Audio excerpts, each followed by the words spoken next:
order. And we're going to handle our 6.11, 11:15 item, which is a public hearing. Consideration of an ordinance adopting Development Agreement 2401 for the Gwinnett Valley Mixed-Use Plan Development Project as amended, and this was continued from April 14th of 2026. We have our Community Development Director and staff here. I'll turn it over to you to introduce this item. Thank you. Staff requested a continuance on this item from the last meeting in order to address a few of the wording parts in the recordation section as encouraged to correct by County Council. And so we now are back here today to present it to you. Okay. The purpose for bringing this back was because we missed the 10-day recordation deadline, and so changes are appropriate for that one. I'll turn it over to Senior Planner Michelle Iris to explain it further. Go ahead. Good afternoon, Board. Michelle Iris, Senior Planner. As Director Turner mentioned, there was some language within the DA itself that relied upon certain timelines for recordation, and the applicant or the developer and County Council came upon an agreement to make that language in accordance with the government code. The difference in that language is recording the DA after execution versus approval being like the board date. So gives folks a little bit more time to go through those processes. So you'll see that amended in the uploaded version by that we worked with on council, and also corrected that section 6 that Supervisor Sabatier mentioned last week. Okay. Anything further? Do we have any questions from board members at this point before we open to the public? No, I have some language that needed to be added. I'm waiting for it to come through. I didn't see it. Go ahead, Supervisor Sabatier. Yeah, while you're waiting for that, I guess you mentioned section 6, which is section 41 of Exhibit A. Is that what you were talking about, section 6? Yes, it's in 2 locations. I can grab the section numbers for you right now. It is in 41 as well.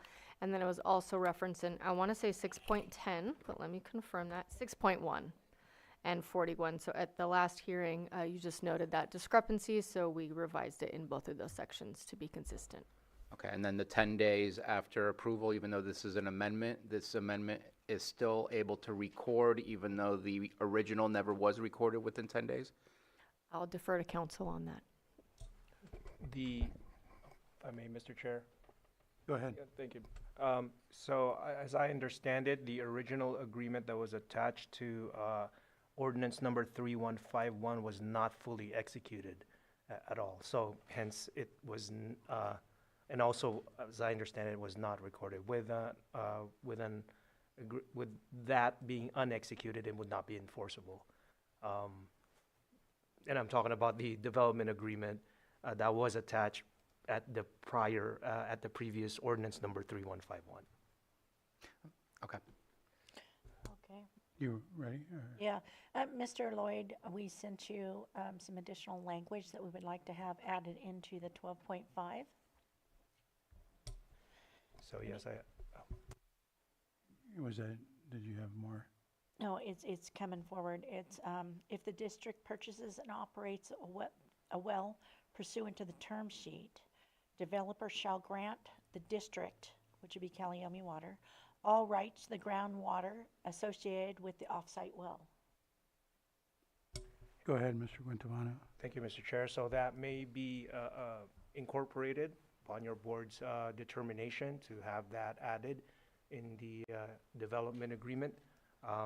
May want to see, of course, as part of public comment, and also inquire upon staff, mainly CDD, to inquire on for any input on that from our offices. And procedurally, your board can certainly propose any amendments to be made to what's being presented to you as an ordinance, which also attaches the proposed development agreement. In this case, that additional language is proposed to be added under section 12.5 of the development agreement, again, as part of the ordinance. And your board, then, if your board wishes to proceed with approving the ordinance for first reading, it will be approving it as amended. Yes, and I did send that to Ms. Maria as well. Okay. Director, do you want to provide comment on that? No, we can go ahead and incorporate that if it's amenable to the board. Okay. So I don't believe I've seen the language. Was that exactly? Yeah. Go ahead. I'm just wondering if you can read out the entirety of Certainly. 12.5 with that incorporated? Were you looking at me or at Lloyd? Some, One Whoever. of us? Whoever gets there first? Okay. Lloyd's ready? Or Mr. Guantabano, are you ready? Thank you, Mr. Yeah, he Chair. can So, section 12.5, with the additional language, would state, "The county encourages the developer to continue to work with the Calliope County Water District regarding the district's purchase of a portion of the off-site well site and the district's operation of a well thereon pursuant to the existing term sheet between the developer and the district. If the district purchase and operates a well pursuant to the term sheet, developer shall grant the district all rights to groundwater associated with the off-site well site." Okay, thank you. Is there any further question or comment for board before I open it up to the public? Nope. No? Happy. Okay. We'll go ahead and, do you have anything else? No, okay. Open this up to the public for comment.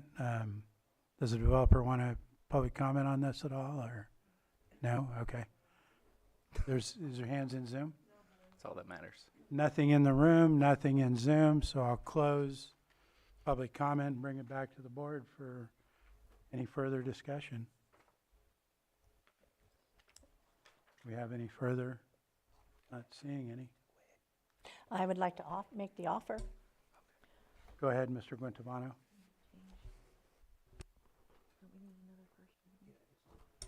So, thank you, Mr. Chair. So with this being the first reading of the ordinance, I do have prepared for your board's consideration 2 motions that would normally apply to the first reading. We're ready. The first motion would be to approve the first reading of the ordinance as amended to be read in title only. And make the offer. Second? Motion and a second. All in favor? Aye. Aye. Opposed? None. That carries 5-0. All right. An ordinance amending ordinance number 3153, adopting development agreement 24-01 for the Gwinnett Valley Mixed Use Plan Development Project. As amended? Okay. Okay. Go ahead. Thank you, Mr. Chair. So the second motion would be to approve that the draft ordinance be advanced to the next Board of Supervisors meeting for consideration and possible adoption. You have motion language? I so offer. Second? We have a motion and a second. All in favor? Aye. Aye. Opposed? That carries 5-0. That concludes that item. Thank you. Next, we're going to move on. Chair, just Yeah. to check in, are we putting the second on the consent agenda for the following week? Is that the plan? We can. 'Cause I would be amenable to that. Just want to, Okay. Thank you. I'm going to move on and at this point handle our 8.1 item, which is sitting as the Board of Equalization, consideration of the following assessment appeal application 15-2024 Myers Storage LLC.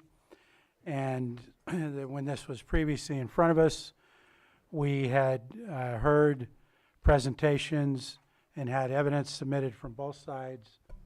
All witnesses were offered for testimony. We closed the hearing, and so the other thing we did is we allowed both parties to submit final written arguments, which we did receive. Those are in our possession. So since we handle it that way, I was not inclined to open anything back up. We have those arguments, and we would go directly into deliberating the item. If the board's pleasure is to ask any questions about those arguments, then we may be looking at opening up the hearing again. Go ahead, Supervisor. It's just a question. Maybe I'm having amnesia. We approved of final arguments to be submitted to us in Yes. the last meeting? Okay. Yes. I guess I Yes, forgot we that did. last portion of it. Yes. And so do we need to, like, was that submitted under oath? Do we need to have them stand up and say that I'm submitted? Like, we went through an exercise last time, and I feel like we got stuff outside of we closed the public hearing, therefore, like, I guess I'm confused about our process based on how we handled ourselves in the previous meeting. Go ahead, Mr. Guantamano. Thank you, Mr. Chair. So with that particular instance, that one, the determination of your board, or essentially an order to have the parties submit final written arguments by, just want to make sure of the date here, April 17, close of business day, April 17, was done, stems from essentially a stipulation between the parties where the chair of the board inquired upon both sides to see if they are amenable or open to an agreement, a stipulation to submit final written arguments, and then pursuant, and both sides agreed to, and your board then subsequently made that as a requirement to set that date. It's the submission of the final written arguments is optional from either side. And so working under those parameters, because it's done pursuant to stipulation, certainly there's an argument there that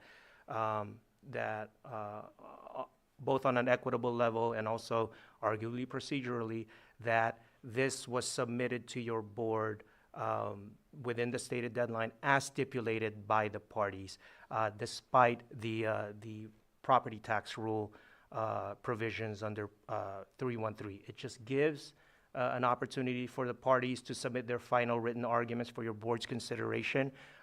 Testimony has been closed on this matter, and that was just an opportunity from each side to provide arguments then in support of their positions for your board's consideration.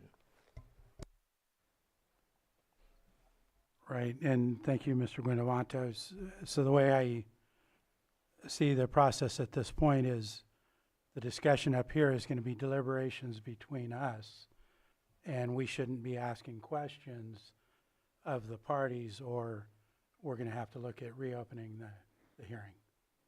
So that's where we sit right now. So we're also not going to take any comments from the parties during the deliberations. Otherwise, we're looking at reopening the hearing. That's the way I see it.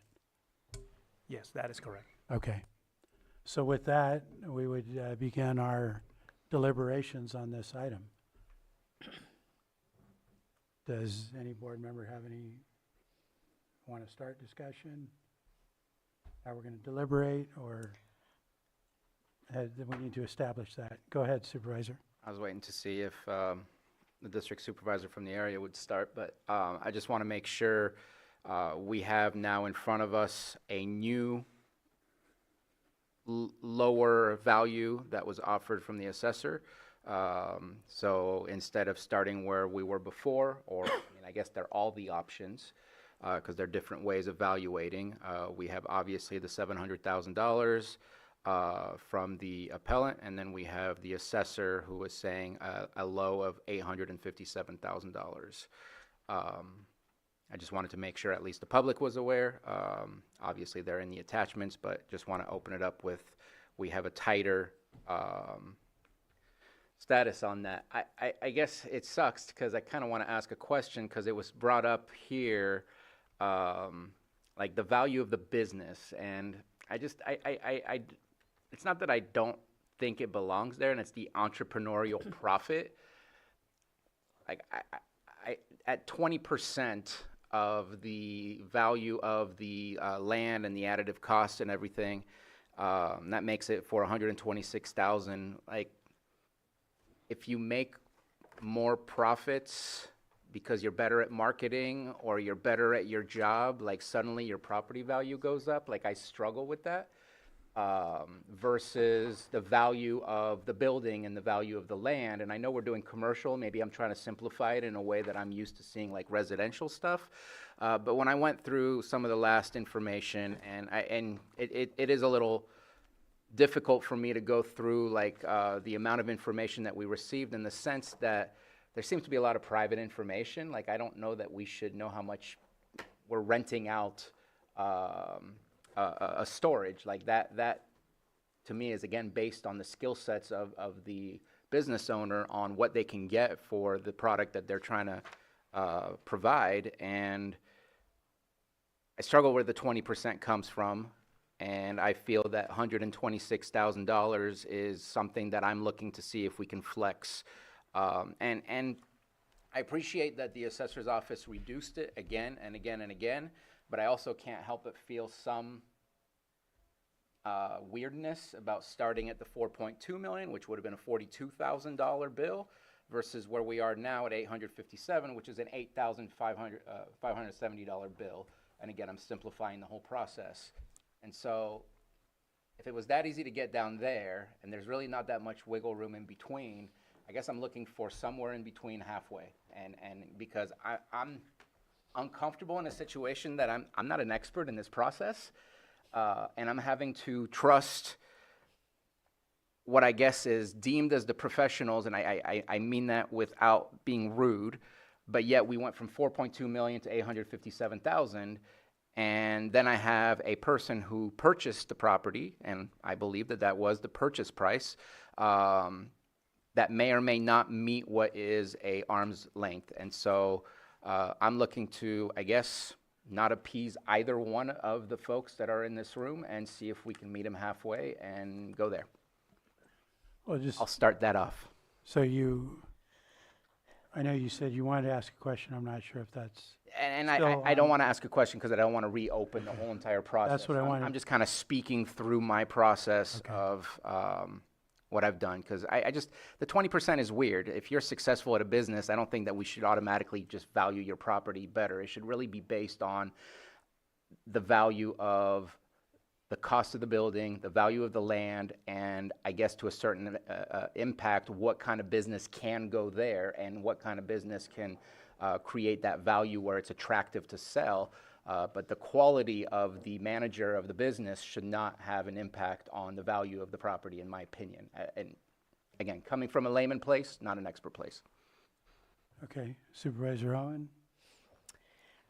As my mother once said, a horse is worth what one person is willing to part with it for and another's willing to buy it. So, talking to Mr. Brown, he had other people interested in that parcel, in that property, and they thought the price was too high. Looking at comparables, and mind you, I also want to say that I did spend, I think I had mentioned this last time, about 4.5 hours in the office, and I have a great deal of respect for the people that are doing the auditing. And I also know that their hands are tied as far as what they can look at. If it's been on the market for over 90 days, or if it hasn't sold within X amount of days, they can't use that as a comparable. So, but I honestly believe that looking at some of the others that we can look at for comparables to, which would be the one that sold for, I think it was in Lakeport for, I was looking for it just now, $750,000, and it had a home on it, and it was paved, and it had more units. That'd been on the market asking much more, and they weren't able to get it, and they weren't able to sell it till they dropped it to $750,000.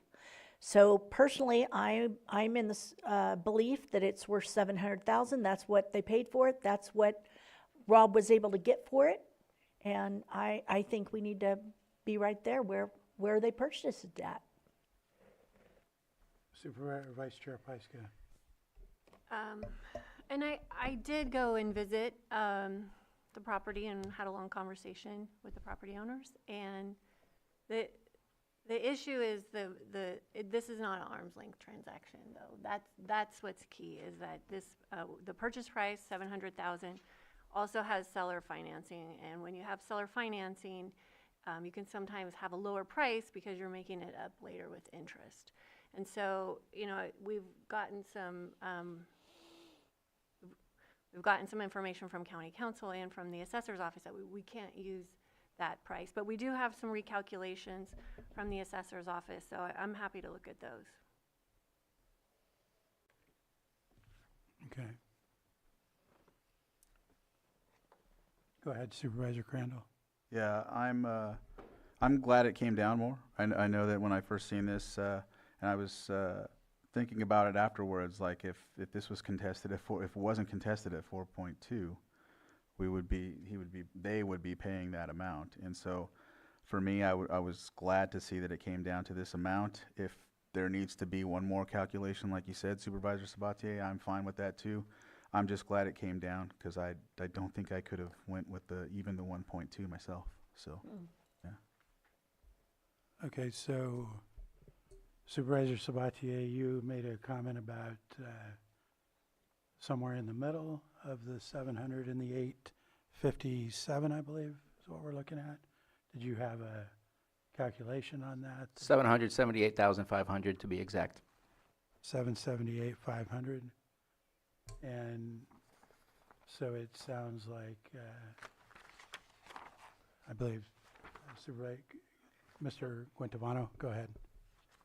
Thank you, Mr. Chair. So just for your board's reference, as far as for purposes of this review, certain property tax rules would apply that would outline the standards of review. Right? So property tax rule 321 sub F does state that no greater relief may be granted than is justified by the evidence that was produced at that hearing. So all the way up to the Friday deadline, April 17th deadline to submit written arguments. What you have before your board for consideration are the figures that were presented to you by the respective parties as to what they've argued as the proper amount. You see at least four proposed amounts from the assessor recorder. Property tax rule 313 also states that your board may act only upon the basis of the proper evidence admitted into the records. And there was also mentioned the issue of whether or not an open market transaction takes place. That speaks to the burden of proof, where if your board then determines that an open market transaction did not occur in relation to that sale, the assessor then has the burden of proof to show the fair market value to be other than the purchase price of the subject property as evidenced by factors affecting the purchase price. That's all presented to you in a matter of arguments and evidence by the assessor recorder. So in light of those sections, the suggestion here for your board would be to consider what evidence and arguments that's presented before you, and on that specific issue of whether or not certain amounts can be modified that was not stated in either the arguments or the evidence. The suggestion here would be to, for purposes of whether or not to grant or deny the appeal, to reference those whatever amounts your board determines to be more appropriate. If your board diverges from any of those submitted amounts, certain findings would have to be made also based on the evidence that was presented to you as to why this different amount would be the proper amount for purposes of granting or denying the appeal. I see. So what evidence do you have, Supervisor Sabatier, for that number then?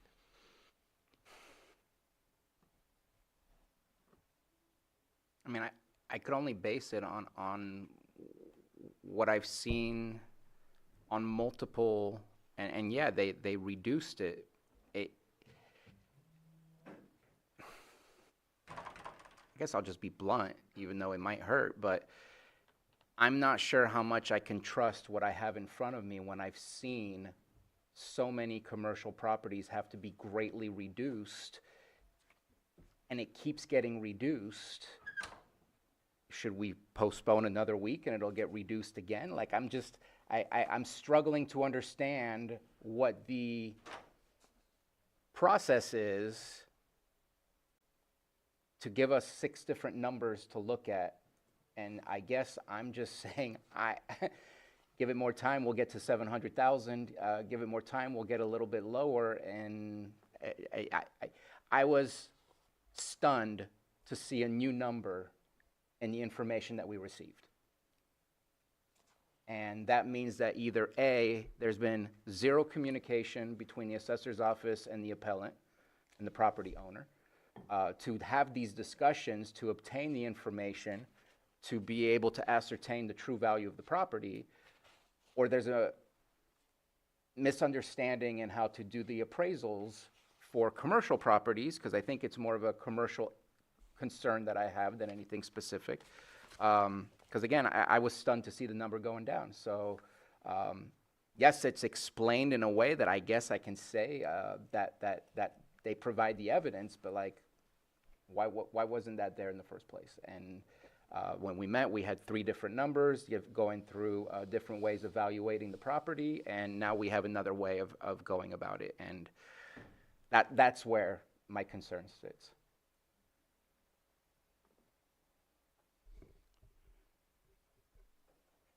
I guess I have no evidence other than I'm struggling for what I'm supposed to trust. And I share the concerns, but we have to make a decision that has findings that's based on the evidence.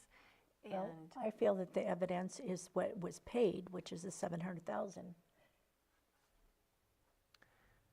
right, but it's not, well, you can't, it has to be an arm's length transaction, and it's not. So that is what, I mean, that's the issue with using that number. Where's that in writing? Where's that documented that that's what it has to be? Go ahead, Mr. Guantavano. Go ahead. Thank you, Mr. Chair. So the provision that calls for the assessor having the burden of proof to show the fair market value to be other than the purchase price of the subject property, as evidenced by factors affecting the purchase price, when your board determines that an open market transaction did not occur. That's based on Revenue and Taxation Code 110.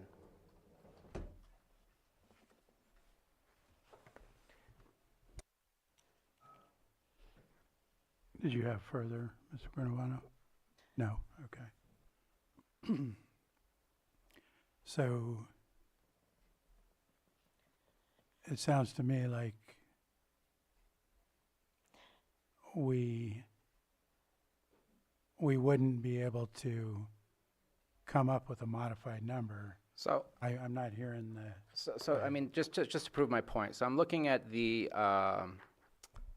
Board of Equalization handbook, and they're using 15% for entrepreneurial profit in their example. Why are we at 20%? I think there's a certain amount of discretion here that I'm not certain why we're using the number. When I do granted, I'm just using AI, it's between 10 and 20%, but I'm here looking at the Board of Equalization, and their example for estimated entrepreneurial profit is 15%. So I think there's room in there. It's just whether or not we're willing. If you want that evidence, I mean, I think that using Board of Equalization is evidence. I think that it should be, it's not that I think it should be lower. I just don't know who to trust, and I don't want to say one or the other because it doesn't appear that it was arm's length transaction. And I know that I'm hearing otherwise, but until I'm told otherwise at this moment in time, I haven't received the evidence to say so. But I'm also looking at the numbers that we use, and there's a certain level of discretion that I think we should be able to change, even though there needs to be evidence. I don't have evidence as to why we're using 20%. We're not exactly a affluent community, so why are we using a higher percentage than what the Board of Equalization is using as an example of direct and indirect costs, hence the entrepreneurial profit? Can you offer any feedback on that 15% number? That's, for that issue, the staff can certainly look into that further. Now, procedurally for your board's options, what's before your board today is whether or not to grant or deny the appeal. That is tied in to certain rebuttable presumptions that's outlined in Revenue and Taxation Code 110, part of which is a determination by your board whether or not an open market transaction took place. I already reiterated that, which if that did not occur, then the burden of proof falls on the assessor recorder. That burden of proof is by a preponderance of evidence based on what was already presented to your board as evidence, testimony, and all the way up to April 17th, final written arguments by the parties.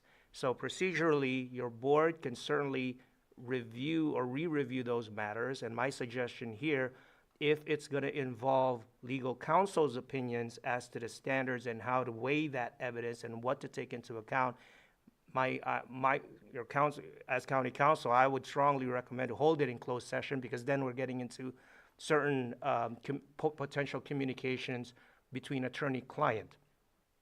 That is one option for your board. The other option is to deliberate on it right now based on what was presented to you and what is currently before your board, for purposes of whether or not to grant the appeal. And if the appeal is granted, it's $700,000, because that's what the appellant is arguing in filing the appeal.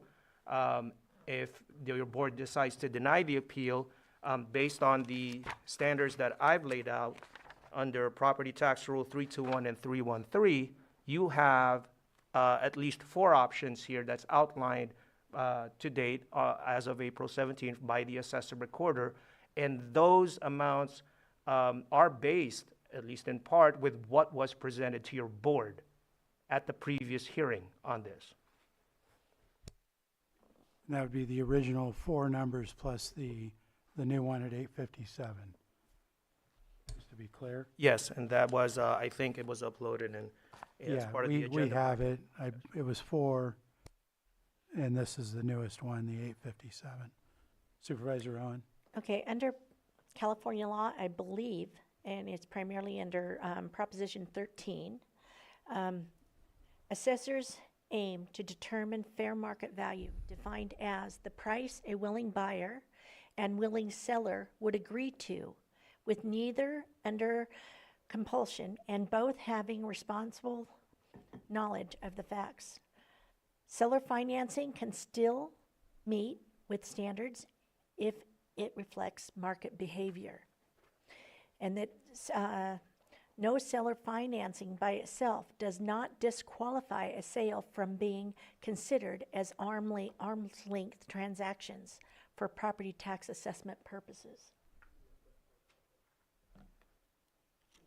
Supervisor Sabatier? And I appreciate that, and this is where my lack of knowledge on this is just killing me. But if we drop it from 20% to 10%, it would be $793,931,000. Just wanted to at least put it out there if there's an evidentiary way of getting to that middle ground. 10%? That's a 10% entrepreneurial profit versus 20%. I just think it's wrong for us to step in and say, no, this is the market value. You did not sell it at market value. I just think it's government overstep, and I think we need to go with what the actual market value was at that time. They did do their due diligence.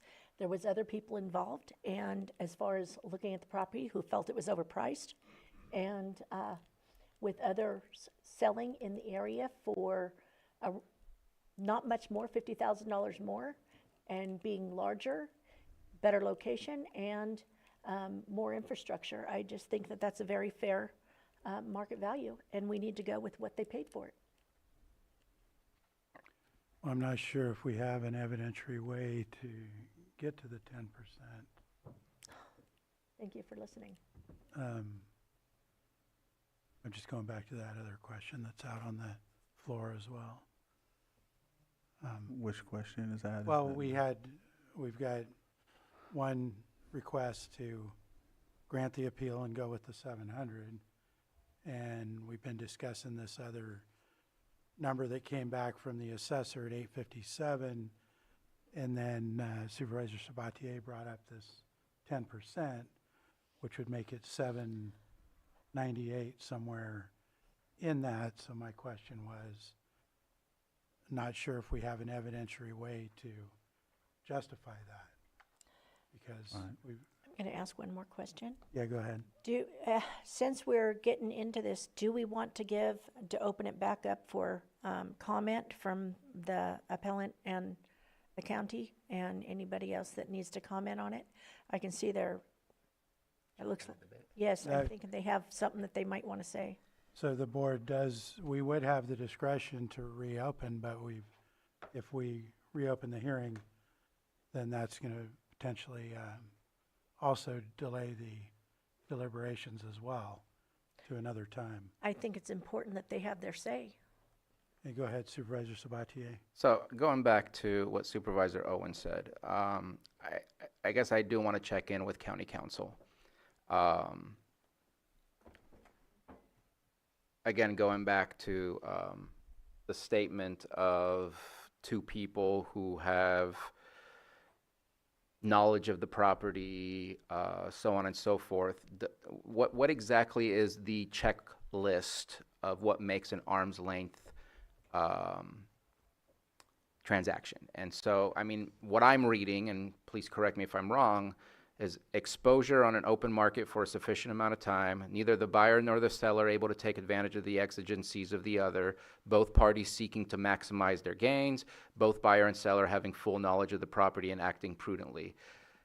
Am I reading incorrectly? And does this, and I'm assuming it doesn't because it wasn't in the open market for a sufficient amount of time, but can you help us to identify if it meets it or if it doesn't meet it based on your review of that?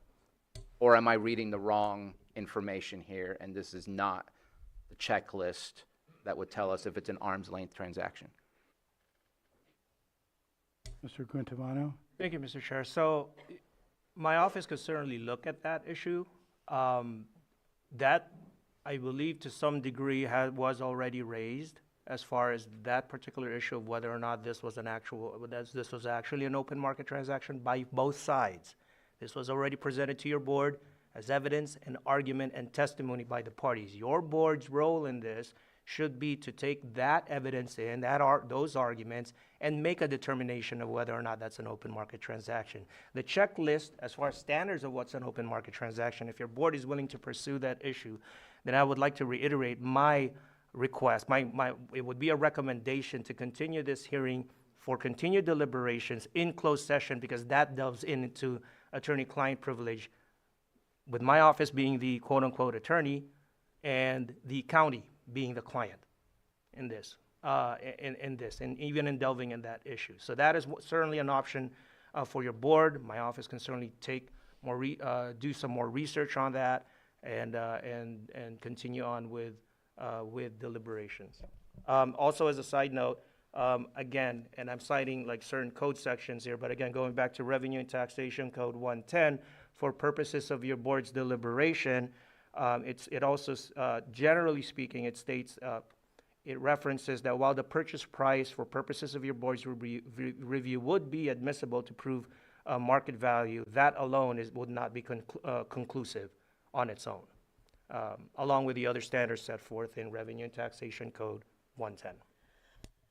Okay. Procedural question, if I could. We can't take comment right now. You're gonna get comment one way or the other. I'm gonna get thrown out of here, but this is not right, what's going on. Well- The information that you have from them, it was not provided to the appellant. And he's already stated, he's representing the county, which means he's gonna do everything he can to help. Okay, Mr. Brown, we might, there's a question about reopening it. I'm not sure if we're gonna go there.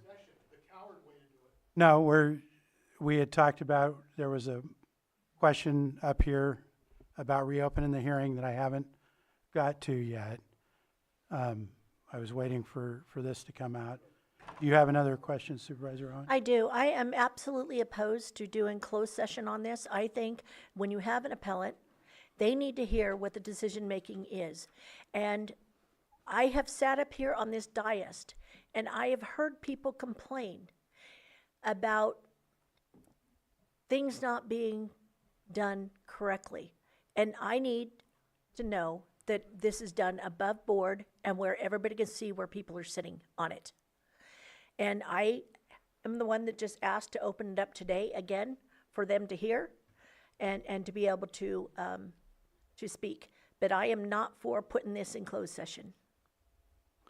Okay, can I check in with the board and find out is there a consensus to reopen the hearing at all before we continue this? Yes. I see 1, 2, I'd be fine with it. okay. All right, so, what's that? Just a comment. Do we want to set a time? I just, like, I'm not saying because we have other things to do, but I want to make a decision. I think they want a decision. Right. And we can reopen it. I'll be honest, I think we're going to hear things, but I don't know that we're going to be anywhere better off because we've heard all the comments. All they're going to do is rebut one another. And again, we're going to have to figure out who we think is more correct. So it's not that I don't want to reopen it, but this is going to, I'm not sure that I'm going to necessarily gain more than the original arguments that were being made. These are going to be arguments about one another's arguments. And, yeah. Well, my thought is if we reopened it, it was going to be, limited to the final arguments and what's been being discussed. But it sounds like we have consensus to do that. You were suggesting a set time at a later date? Is No, that- a set time to make sure that we Oh, you're talking about are not here an hour and a half later. yeah, you're talking about time for each side to make comments. So I would agree with that. So I would think, let me just check in. If I do reopen this, how much time would Myers Storage need to provide us with any comments? 10 minutes. Okay. What about the assessor's office? About 10 minutes. So that would put us, how does the board feel about that? Fine. Okay. I'm fine. Okay. Then we'll go ahead and reopen the public hearing, and each side will get, go ahead, Mr. Guinevere. Thank you, Mr. Chair. If your board, since your board has decided to reopen the public hearing, your board may want to consider swearing in the witnesses for Yes. anyone who would want to provide arguments, testimony Yes. in the reopen hearing.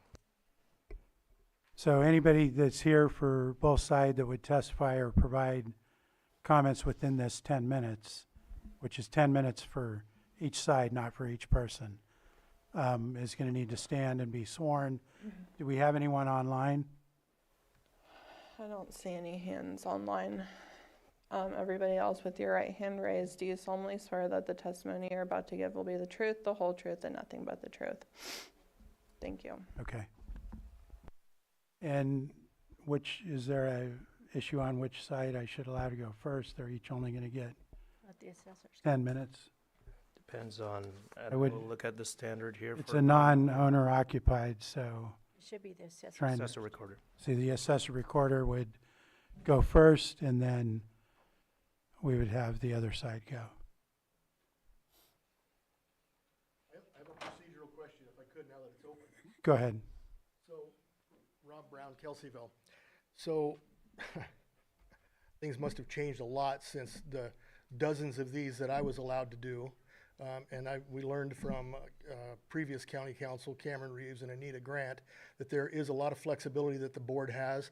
And one of the items is if they can justify the cost of it based on the sales cost and all that. Arm's length, there's a lot of flexibility that the board has, and arm's length, if I'd been asked the question, I could have explained what I'd done to make sure that it was on the open market by contacting people that were interested in it. But also, the thing that is glaring is the information that you guys have. I gathered from Bruno that you didn't see the additional argument. Oh, we have Oh, you those. did, okay, because the appellants never got this. We're sitting back there at 875, where the hell did that come from? So, it's the responsibility of the county to make sure that the appellant has that information. Now we're gonna sit up here for 10 minutes and still trying to read that stuff at the same time? I don't know. Okay, It's well, up to we'll them. check in on that. Yeah, but what county council hasn't mentioned to you is that you do have the flexibility based on the information and evidence that was provided to you. And for someone to suggest that the property is sold for less because you'll make up with it on the financing is absolutely ignorant. Mr. Chair, if I may? Yeah. Yeah, that's not procedural anymore. The assessor recorder goes first. And Yes, then thank you. then the appellant, and then anyone else who was sworn in. Thank you. So the assessor recorder? Thank you so much for your time. Okay, so we just wanted to go over it's like you said, a rebuttal.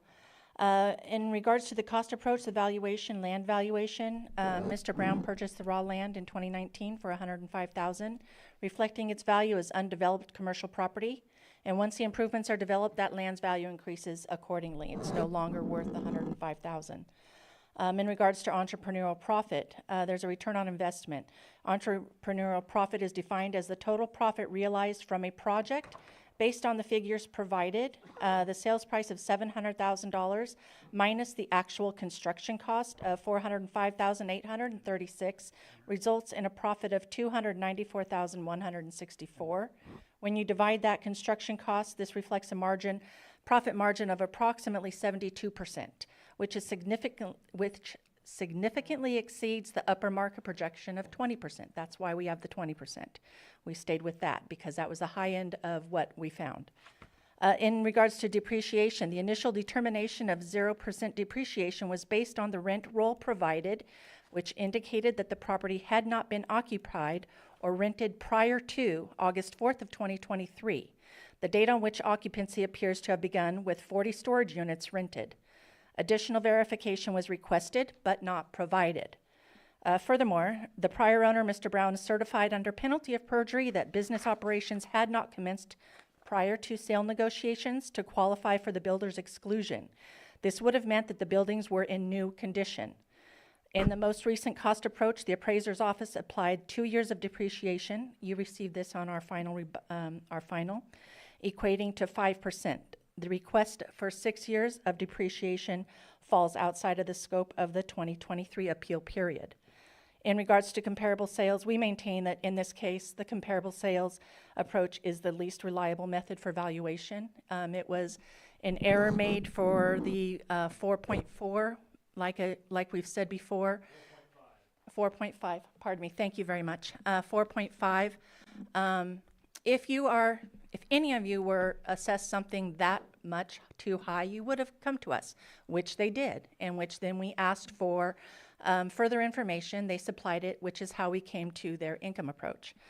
In regards to full cash value, the appellant was asked to provide financing details, including lease terms, interest rate, and monthly payments. However, this information was not supplied to us until the last appeal hearing. Based on the financial data presented at the hearing, the assessor's office recalculated the property's full cash value, resulting in an indicated value of $857,000. In conclusion, the appraiser's office requested information several times throughout the appeal process. The valuation changes were made according to information researched or provided as it was provided. The appraiser's office continues to conclude that the income approach of 1.210 is the most reliable. That is the information they supplied to us very first. That is their income, their expenses, their rents. And notably, the appellant has not disputed any component of the income approach in the last final. The information we have changes because we didn't have all of the information as we requested it over and over again. And so those changes were implemented as the information was provided. That's it. Okay, anything further? Thank you. I have a question. Go ahead. Can you talk about whether or not this is an arm's length transaction? Since that's Yes, one of the Mr. issues we're trying to figure Sabatier, he spoke to that himself. It has to be on the open market. That is what we are held by the Board of Equalization, and that's what we have to go by. So if the Board of Equalization says that it has to be on the open market, that's what we have to follow.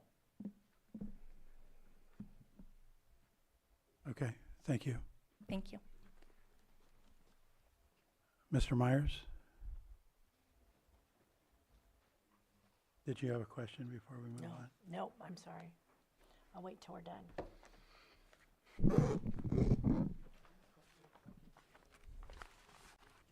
As a government employee myself, I took an oath to defend members of the community against all enemies, foreign and domestic. And Mr. Chair, as a prior law enforcement officer in this state, if you arrested someone for a simple misdemeanor DUI and accidentally booked them on vehicular manslaughter, you would not get to call a judge and say, oops, sorry, I meant to book them on assault with a deadly weapon on a vehicle, when all they did was get arrested for DUI.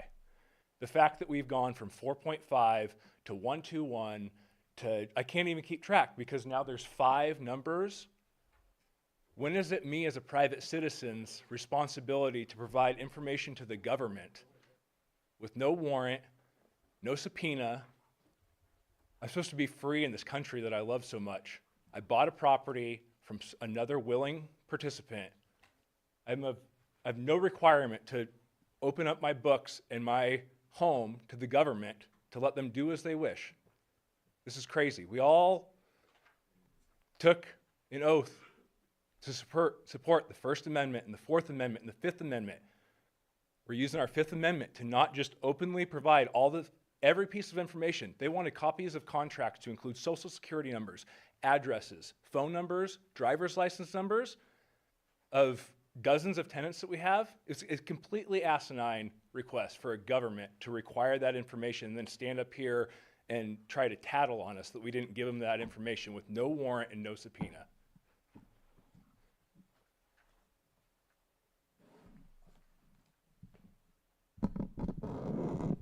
Little tall. Sorry. One of our arguments was the entrepreneurial profit that you guys had talked about before. We read up that Marshall and Swift, the system they use, it does not automatically include entrepreneurial profit. It must be supported by the market. And there's no evidence that buyers of small utility limited storage facilities pay a developer premium. It's a simple property with no utilities, no office, no development complexity. It's also an existing stabilized asset, not a new development project. So even though Mr. Brown built it, we bought it as a running business already. We didn't build it at a risk of, let's see how this business goes and let's get our profit back. Like, no, we bought it. It was a running business, and that's what we bought it for. So to us, adding entrepreneurial profit would push the value above the actual purchase price and income-supported value. For those reasons, we don't believe that we should have an entrepreneurial profit, or if you do, it should be like 5%, not a huge 20% that puts $126,000 more into the cost of what we purchased it for. Also, they added $50,000 to our land, which we understand that land, it goes up, but they put $50,000 just because we had it graded. We paid like a little over $5,000 to have it graded and gravelled, and that was already within our site improvement. So why we're adding $50,000 plus they didn't even add like just $5,000 in our site improvement, so it was more than that. That's just like double charging us on things. So that's our, I guess, main arguments against that. Do we need to officially call a witness of Mr. Brown, or is he free to come up here and speak?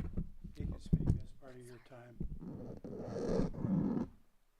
He's not that tall.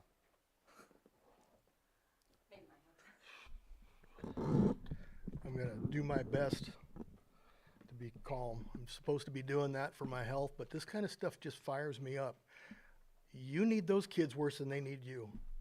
And without businesses like them and taxpayers like them, none of this exists. The reason they have the appeal process, which, by the way, there was a $3,000 appeal process filing fee implemented because the assessor's office didn't want to be bothered by a bunch of appeals that they're probably going to be looking forward to, because there's going to be a campaign for this whole thing. And so basically what they've done is pay $3,000 to pay for staff to stab them in the back. This is not right what's gone on here. That was a fair price. It was a fair market price. This thing that she alluded to that I signed under penalty of perjury was a builder exclusion to allow for how much I was going to pay for tax. It's totally irrelevant to what they have. I don't even know why the red herring even was thrown up there. Has absolutely nothing to do with them. I had nearly a $300,000 profit on that. That's pretty good profit for that. And it wasn't because I was going to be getting, you don't know about my business or theirs to begin with, so you're making assumptions that benefit you, not them. And it's incorrect.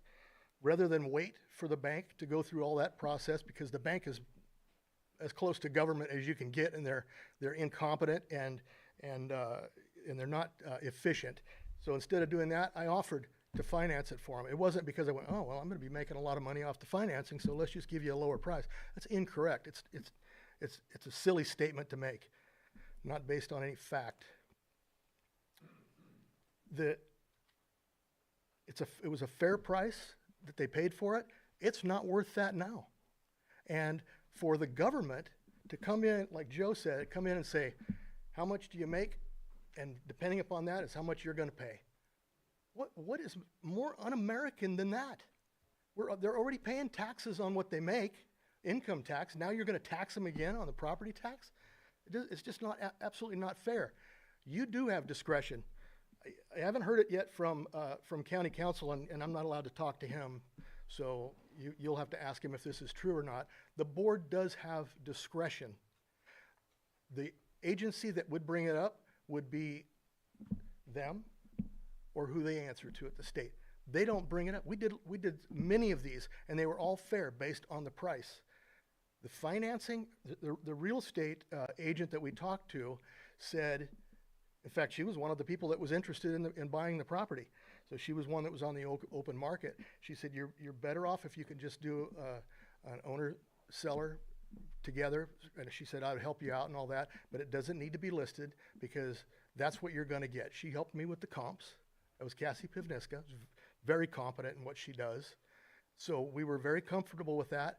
And we're told that the only reason this doesn't qualify completely as arm's length is because it wasn't listed on the open market. Now, you say for a substantial amount of time. How many angels fit on a head of a pin? You don't know. And you don't know how many days it's supposed to be listed. It could have been listed 2 days. Who knows what it is? We haven't heard that number. So it's silly. That's a silly argument meant to benefit the government, not to benefit the taxpayers, as is most of the time the case. So I'm not saying much about, what's going on with them, more about principle. And I think you need to really look within yourself as to what that principle is as far as the taxes. Bruno asked a question, very valid question, and Lloyd answered it with, well, as long as you have something, some proof, some evidence showing what that is. There's been no evidence than this dartboard that the tax assessors has used. They started out with the bullseye of $4.5 million, and they kept hitting the dartboard, and then they got it down to $875,000, which we found out that today. All that is a dartboard. They're talking in circles to give you justification as to why they did what they did in order to avoid being wrong. When being wrong is actually being right, because it benefits the taxpayer. The taxpayer then is able to spend more money in the county like they do. But what we're going to do is punish them because they're successful, as opposed to the one next door. It's much larger, taxed for much less, but they don't run a good business either. So these folks are being punished because of that. I'm telling you, like Lloyd says, your choices are to uphold the appeal or to deny it. You need to uphold the appeal at $700,000. That's the fair thing to do. They're not asking for anything less than what they paid for. It was a fair market value, fair market price, and that's what you 5 sitting up there have the ability to do and the obligation to do. He says he works for the county. He does not. He works for the taxpayers. We all need to remember that. We need to remind ourselves. I did it many times. You have to remind yourself you work for the taxpayers, not for the county. Thank you. Mr. Myers, does that complete your information? Thank you. So I believe I'll go ahead and reclose the hearing and bring it back to the board for further deliberation. No. I didn't know if you were trying to get my attention. Go ahead. Thank you, Mr. Chair. For your board's reference, a couple of things. Property Tax Rule 324 states that your board is not required to choose between the opinions of value promoted by the parties to the appeal, but your board shall make your own determination of value based upon the evidence properly admitted at the hearing. That's the materials, that's the testimony that's been presented to your board at the previous hearing, materials and the testimony provided to you today in making that determination. So if your board wishes to diverge from the amounts, that opinions of value that were presented by either party, the suggestion here from my side of things would be to specifically refer to which piece of evidence, which portion of evidence or testimony that your board would be relying on in support of that different value, the ones which would be different from what was already presented to you by either side. Also just to note, and under Property Tax Rule 313, and it was reiterated before, but just to reiterate again, board members or hearing officers may not act or decide on an application based upon consideration of prior knowledge of the subject property, information presented outside of the hearing, or personal research. So that's just a reminder to your board again to, as an exercise for purposes of whether or not to deny or grant this appeal, to have that determination be based on what's presented to you as evidence. Thank you. Supervisor Owen? I would like to offer this appeal application, and at 1524, or 2024 Myers Storage LLC, I would like to offer that we move forward and grant the appeal. Go ahead. She's offering it. Should I just allow her to offer it first and go? I just had a comment. Okay. You want to make a comment? Yeah, I was. After hearing what you just said, Lloyd, I remember in the past there was a evaluation situation in my district that was made, and it ended up coming back to us later. And in looking into that, it's not based on anything that's here today. It's based on that and what you just said. I'm in support of the $700,000.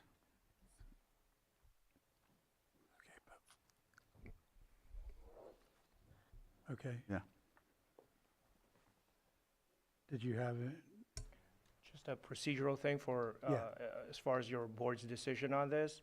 If your board decides to either make a decision, move forward with a decision granting or denying the appeal, that I do have the prepared motion language for that, because it would involve also a notice, because the parties have requested a statement of findings of facts, so that's another component as part of the motion language, when your board is ready. I want to check in on something. I was just told by the clerk that we had someone with a hand up, but I don't believe they were a witness that was sworn, were they? No, because we don't, with the Board of Equalization, we don't take public comment. This is just people that are sworn, and there is no public comment, so I just wanted to clarify that. And I'll just say again, you mentioned that we can't use evaluation off of our own personal research, and that's what I'm hearing, and that it has to be based on what was given today. And so, and I know we're looking at evidence today as what's in front of us, because it can't be from before, but what I'm using in my head also is mentioning that I remember a specific situation where I don't want to be again. I don't know if that makes any difference, but that's why I'm making my decision to support the appellant. Okay, go ahead, Supervisor Sabat.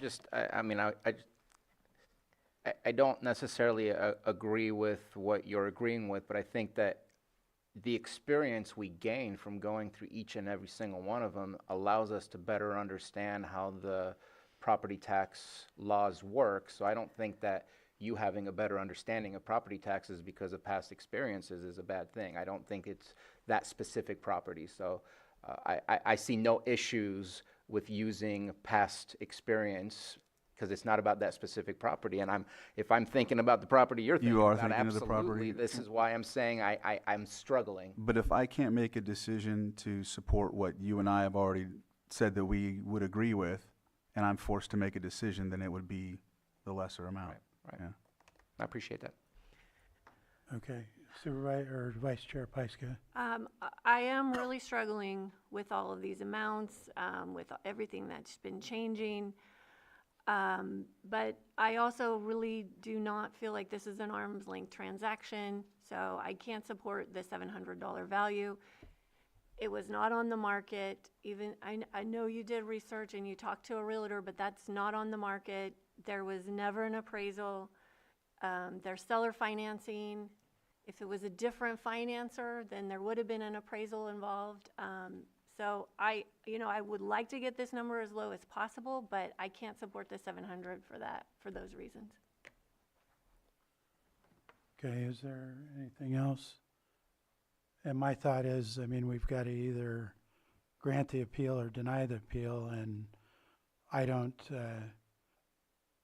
not seeing where there's evidence that I can find to come up or to justify a different number that we would come up with. I'm not feeling like we have evidence to make a justification today to get to a different number than what either the appellant or the assessor has provided. So,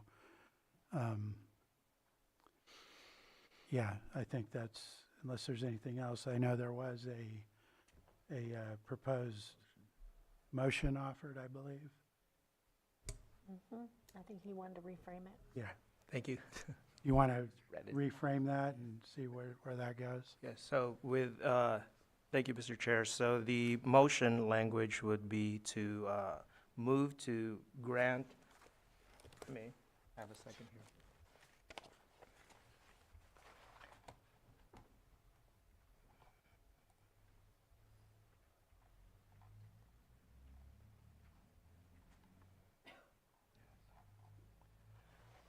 Move to grant assessment appeal application number 15-2024 with the determination of value of $700,000 and direct staff to prepare findings of fact to be submitted for your board's consideration.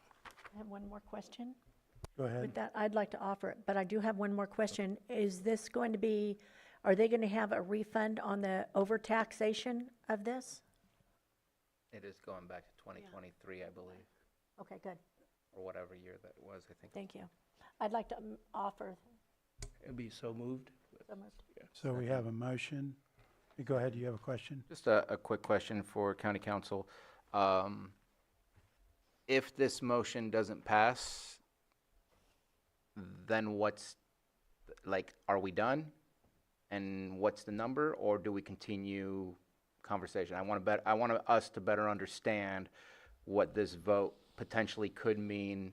Obviously, a yes is in the favor of $700,000, but what happens if it's a no vote? And just for clarification, if I may, Mr. Chair, Yes, please.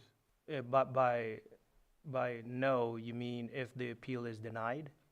Yes. That would be up to your board. So what's before your board on the table today, I believe it's seconded, is a motion to grant the appeal under the language that I proposed. If that motion fails by vote, then the item is still before your board for any possible motions that your board may want to consider. I just wanted to check. Thank you. That's what I needed.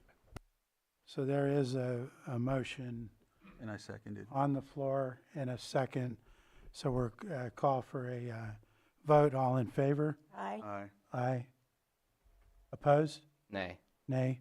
So that passes 3-2. 3-2.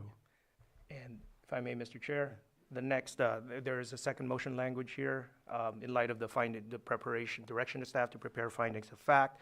That would be a motion to continue this hearing, this appeal hearing, at a date and time certain, because it is a continuation, and it's a little different from other public hearings, but the way your board has done it in the past is that it would be a continuation date to a date and time certain, to allow staff to prepare findings of fact that will then be submitted to your board for consideration and final decision. Yes, correct. Is that the motion? It's Yeah. not, it's, So it would, So the, oh, we need a date, Oh, the because it's date and time certain. It's not like another appeal that we've done where you just have 45 days that you have to bring it back. it's not addressed as far as the exact day, so it's open-ended. so we don't need a date and time certain right now. You would, only because that's how it's been done in the past with, So we're waiting for the clerk. 2 weeks.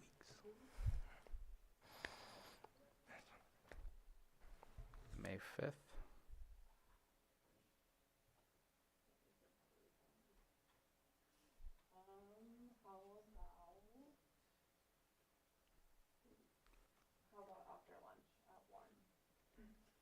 Does anybody have a problem with that date?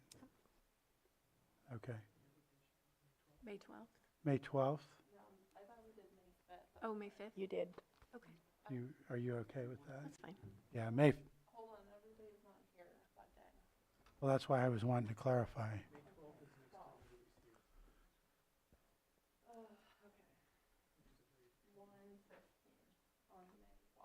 May 12th at 1:15?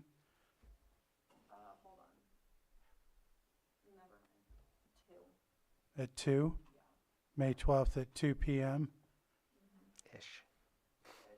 2 p.m.-ish? So just to clarify, if I may, Mr. Chair. Yes, please. So it would be a motion to continue this assessment appeal hearing 15-2024 to May 12th at 2 p.m. For consideration of prepared findings of fact as it relates to this appeal. So moved. We have a motion Second. and a second. All in favor? Aye. Opposed? That carries 5-0. So that will conclude this item today. And let's take a short break. Thank you. And I intend to call the 6.13 when we get back from break.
like we're ready. You guys ready?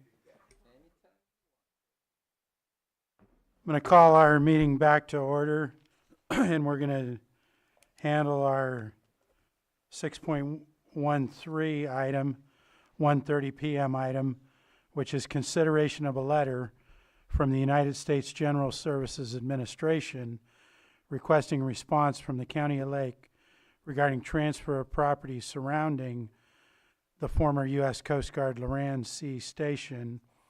And this will be started by our administrative office. Mr. Carter, Thank you, I'll Chair. turn it over to you. Thank you, Chair. Assistant County Administrative Officer Stephen Carter, is it on? I can't hear you very good. Maybe I just need to be closer. You need to be closer. Before you today is a request for board direction regarding a recent letter from the United States General Services Administration, or GSA, concerning the former U.S. Coast Guard Loran Sea Station property near Middletown. By way of background, in 2000, Congress authorized GSA to transfer 733 acres to Lake County at no cost. It was surrounding the Loran Station itself, which is 403 acres inside of that, which I call a donut property. At that time, the county had expressed interest in the site for a potential emergency operations center. However, while the land itself would have been conveyed without purchase cost, the transfer came with significant obligations on the county. The county would have been required to pay for a full survey and legal description of the property, address easements and right-of-ways, construction and maintenance of fire breaks, and install a fence separating the transferred land from the station area, so inside the circle. In addition, the federal government would have retained the right to reclaim the property under certain circumstances, such as unauthorized transfer or commercial use. Because of those costs and restrictions, prior boards did not move forward, and in 2016, the county formally notified GSA that the letter was sent that we did not intend to acquire the property and had no specific plans for its use. Since then, Middletown Rancheria has expressed interest in acquiring the land, and Congressman Mike Thompson has indicated support for that effort. Most recently, on March 18th, 2026, GSA notified the county via letter that it intends to declare the surrounding property surplus and asked whether Lake County would like to change its prior position. GSA has requested a response by May 15th, which is why we're bringing it today, in 2026. For clarity, this request pertains to the approximately 733 acre piece of the overall parcel previously identified for transfer, not the Loran Station building itself, which is part of the 433 acres. At this time, staff is seeking your board direction, including whether to reaffirm the county's 2016 position or provide alternative direction. And that's my presentation on the item. Thank you. Supervisor Owen? I would like to confirm that we do have interest in inquiring. I believe it's both parcels at this time being offered. Is that correct? No. No, just the one? Okay. So I would like to confirm that we do have interest in acquiring this property. And I would also like the stipulation put in there that if there is any potential environmental issues, which I had heard of many years ago, pertaining to transformers being disposed of on site. If there is any environmental issues that do arise, that the federal government would be responsible for the cleanup. As far as where it goes, I would like to bring it to math as well, and we can have a further discussion on the what we're going to do with that property at a later time, but where our time crunch is right now is on confirming that we are interested in it. Now, I believe with that, because my understanding when I read that, and correct me if I'm wrong, is that they're going to be adding the other 433 acres to it, or 400 something acres to it. Is that correct? Eventually, yes. Yes. And so at that time, the fencing would not be an issue. And I think I read in some of the documents that the fencing would be provided by the federal government. We would have to do the labor on it. And maintain it, yes. Yes, yes. And it is written in the law currently that way, where the fence is there, so that would have to be changed at the same time as the 433 is added. Okay, all right. Go ahead. Supervisor Sabatier? Yeah, so in the letter that we received, I think not from Middletown Rancheria, but from Thompson's office, in order to pass it on to Middletown Rancheria, so even if that ends up being the case, don't we need to still say yes because we're a pass-through? Or do we say no today and still have the ability to be a pass-through? Like, I feel like there's a need to still say yes in the sense that no matter which direction we decide to go, that I believe we're being used as a pass-through. Not any longer. Has that changed? Has that changed? Yes. Okay, so Thompson's letter has been revised and, not revised, but like what the statements were in that letter, it's been revised and updated that we don't need to? The way it is currently written in law, it would still function that way, where if we receive the property, we would be a pass-through to the tribe for the 733 acres. Since a year ago when we tried to bring that to your board before, they have gone another direction where they were talking about going outside of the county, meaning a direct to the tribe. And I don't know where that stands. So I was given information in discussions with admin that had changed somewhere in February where the county wouldn't be a pass-through agency, but I don't have the law on that, but that's what I was told, that there was a provision that wouldn't require the county to be a pass-through. Go ahead. So just to finish off, and I appreciate that, I'm only going with what I know based on the letters. I do know that obviously there was a no response from the county, then there was a long standstill. Obviously the tribe took interest, which I understand why. They gave their reasons on their letters. I know that I since have heard of some potential activities that could occur based on conversations with Supervisor Owen. I'm feeling a little nervous about taking ownership of a piece of land that has, I don't mean to put it in this way, but with all the fires that we have and everything, I just see that as a potential liability. We have to work and making sure that it's safe out there. I would like to see if there's can we meet with Middletown Rancheria? Because I think that's an important conversation to have. And is it possible to look at a way, I guess it's maybe it has happened that way, I guess I've never thought of it that way, but like a reverse co-management where the tribe does own the land and we work on an agreement of what that land could be used for based on certain activities that I know have been brought up. My guess is there might be interest. I worry about the liability of taking it on, but I also like the concepts that have been thrown around, and I think until there's a discussion, that there's really, that we're just talking without any reception at this moment in time, and I would like to open up that dialogue. Go ahead and let them, and then I'll.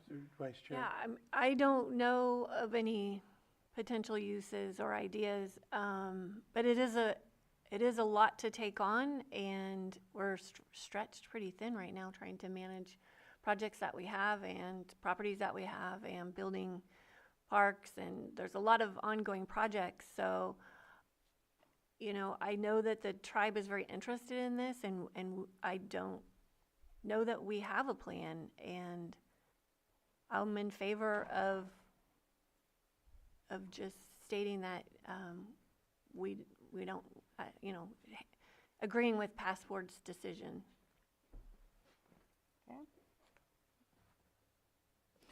Okay. I was hoping we could just stop it right there. Let me put on my glasses.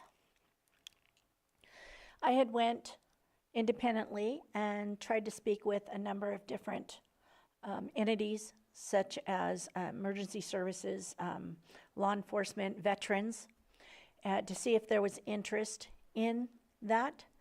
And I know that there was hesitation. They didn't want to get crossways of Congressman Thompson or of the tribe. Once they found out that there was interest there. However, I think that this would be a great opportunity for us to have a emergency services training facility, and where they can train and certify dozer operators, hand crews, do search and rescue, et cetera, et cetera. I did get some letters pertaining to that. Again, they don't want to get crossways of anybody. I just think that personally, I work for the people of Lake County, and I need to do what is in the best interest of the people of Lake County. And that's where my loyalties are going to lie. And I do not want to give away something that could benefit us all in the future. I think, just so you know, when I became aware of this, the Coast Guard becoming available was in March, 2 months after I had been sworn in as the supervisor. And I was asked by CIO Parker and a couple of others to sign some paper to pass it, to be a pass-through and to give it to the tribe. And I had said no, and they did not know at the time that there might be some kind of nefarious contaminants on the ground. And I had also made that clear that I had heard that rumor, do not know if it's true. About maybe 15 minutes later, I had our county council come in with a couple more people and again asked me to sign it again, and again I refused.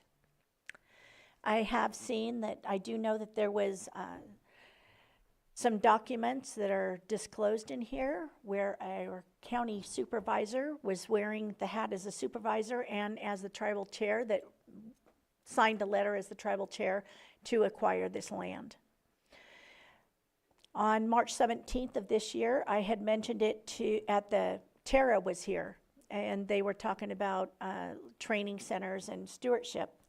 And I had made the comment that I'm working on hoping to be able to get us a center for being able to train. And when I walked out of this door after that item, I was confronted and told not to speak about it publicly again, that they didn't think that was going to come forward. This is not okay. It's bullying, and I really didn't appreciate it.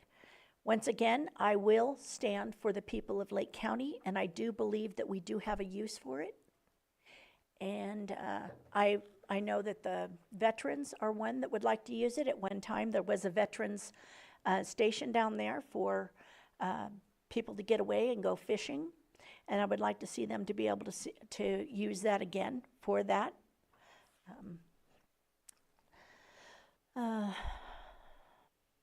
Right now, currently, the grand jury has an investigation open on it. And I also have found out recently that the military, U.S. military, is considering reinstating and upgrading our Loran. It would be E-Loran instead of Loran C. It's a new technology, because if there's any spoofing or jamming of satellites, we're going to be in a world of hurt. So I would like to make sure that they will have access to this location if need be in the future. And so that's another reason I really do not want to give it away. If we need that location again, when it was open, they were talking to and communicating with ships and airlines or airplanes up around the North Pole, where communications from satellites did not reach. So they shut that down, and they are looking at currently, and you can look it up online, reinstating the Loran system at this time. And so that's important. Go ahead. Anything further? I do have a meeting scheduled with Mr. Thompson And I also want to bring it to the Middletown Town Hall. They are the Middletown Advisory Committee, and I would like them to have some input as well. That's why I really didn't want to go down this road as far as what the destination is going to be on it. I really just wanted to say, yes, we had interest, and we would like to let them know that. We did not want to take on a hot site, so if there was anything, they needed to clean that up. Other than that, I would really like to be able to have the destination, the final decision to be taken up at another time. Thank you. Okay, Supervisor Crandall. As mentioned about the cleanup, as a person that has the Superfund site in my district, it's, as you can see, that thing's taken quite some time for the government to deal with that, federal government to deal with that. With the tribe taking it over, it's highly likely that they'll get, access to funding before anyone else would. They have their own EPA department who's linked right in. I think the situation that the congressman put us in is, or his letter basically said he wants to give it to the tribe. He wanted it to be a pass-through. I'm willing to go that route. I think the land dates to the tribe as it is, and so for me, I think it's the perfect situation to just, designate it to the tribe. All right, well, I want to hear from the public, but Mike, did you have another question? Or- I had, there was also comment in some of the prior documents about selling it, which again would behoove the government, our county, if we sold it and put it back on the tax rolls. So there's more than one way we can go with this, and I think a conversation should be had rather than it being knee-jerk. Thank you.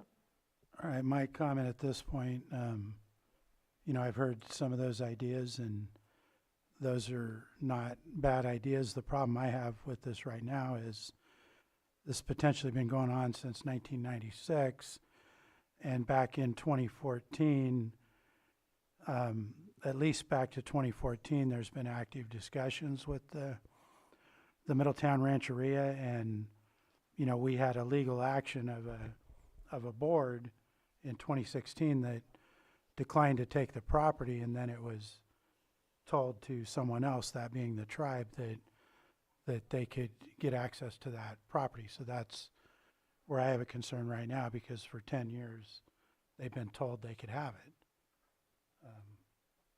So that's one concern I have. Is there anything else from the? I have one more thing. Yeah. This land was acquisitioned, I believe, from Mrs. Boucher.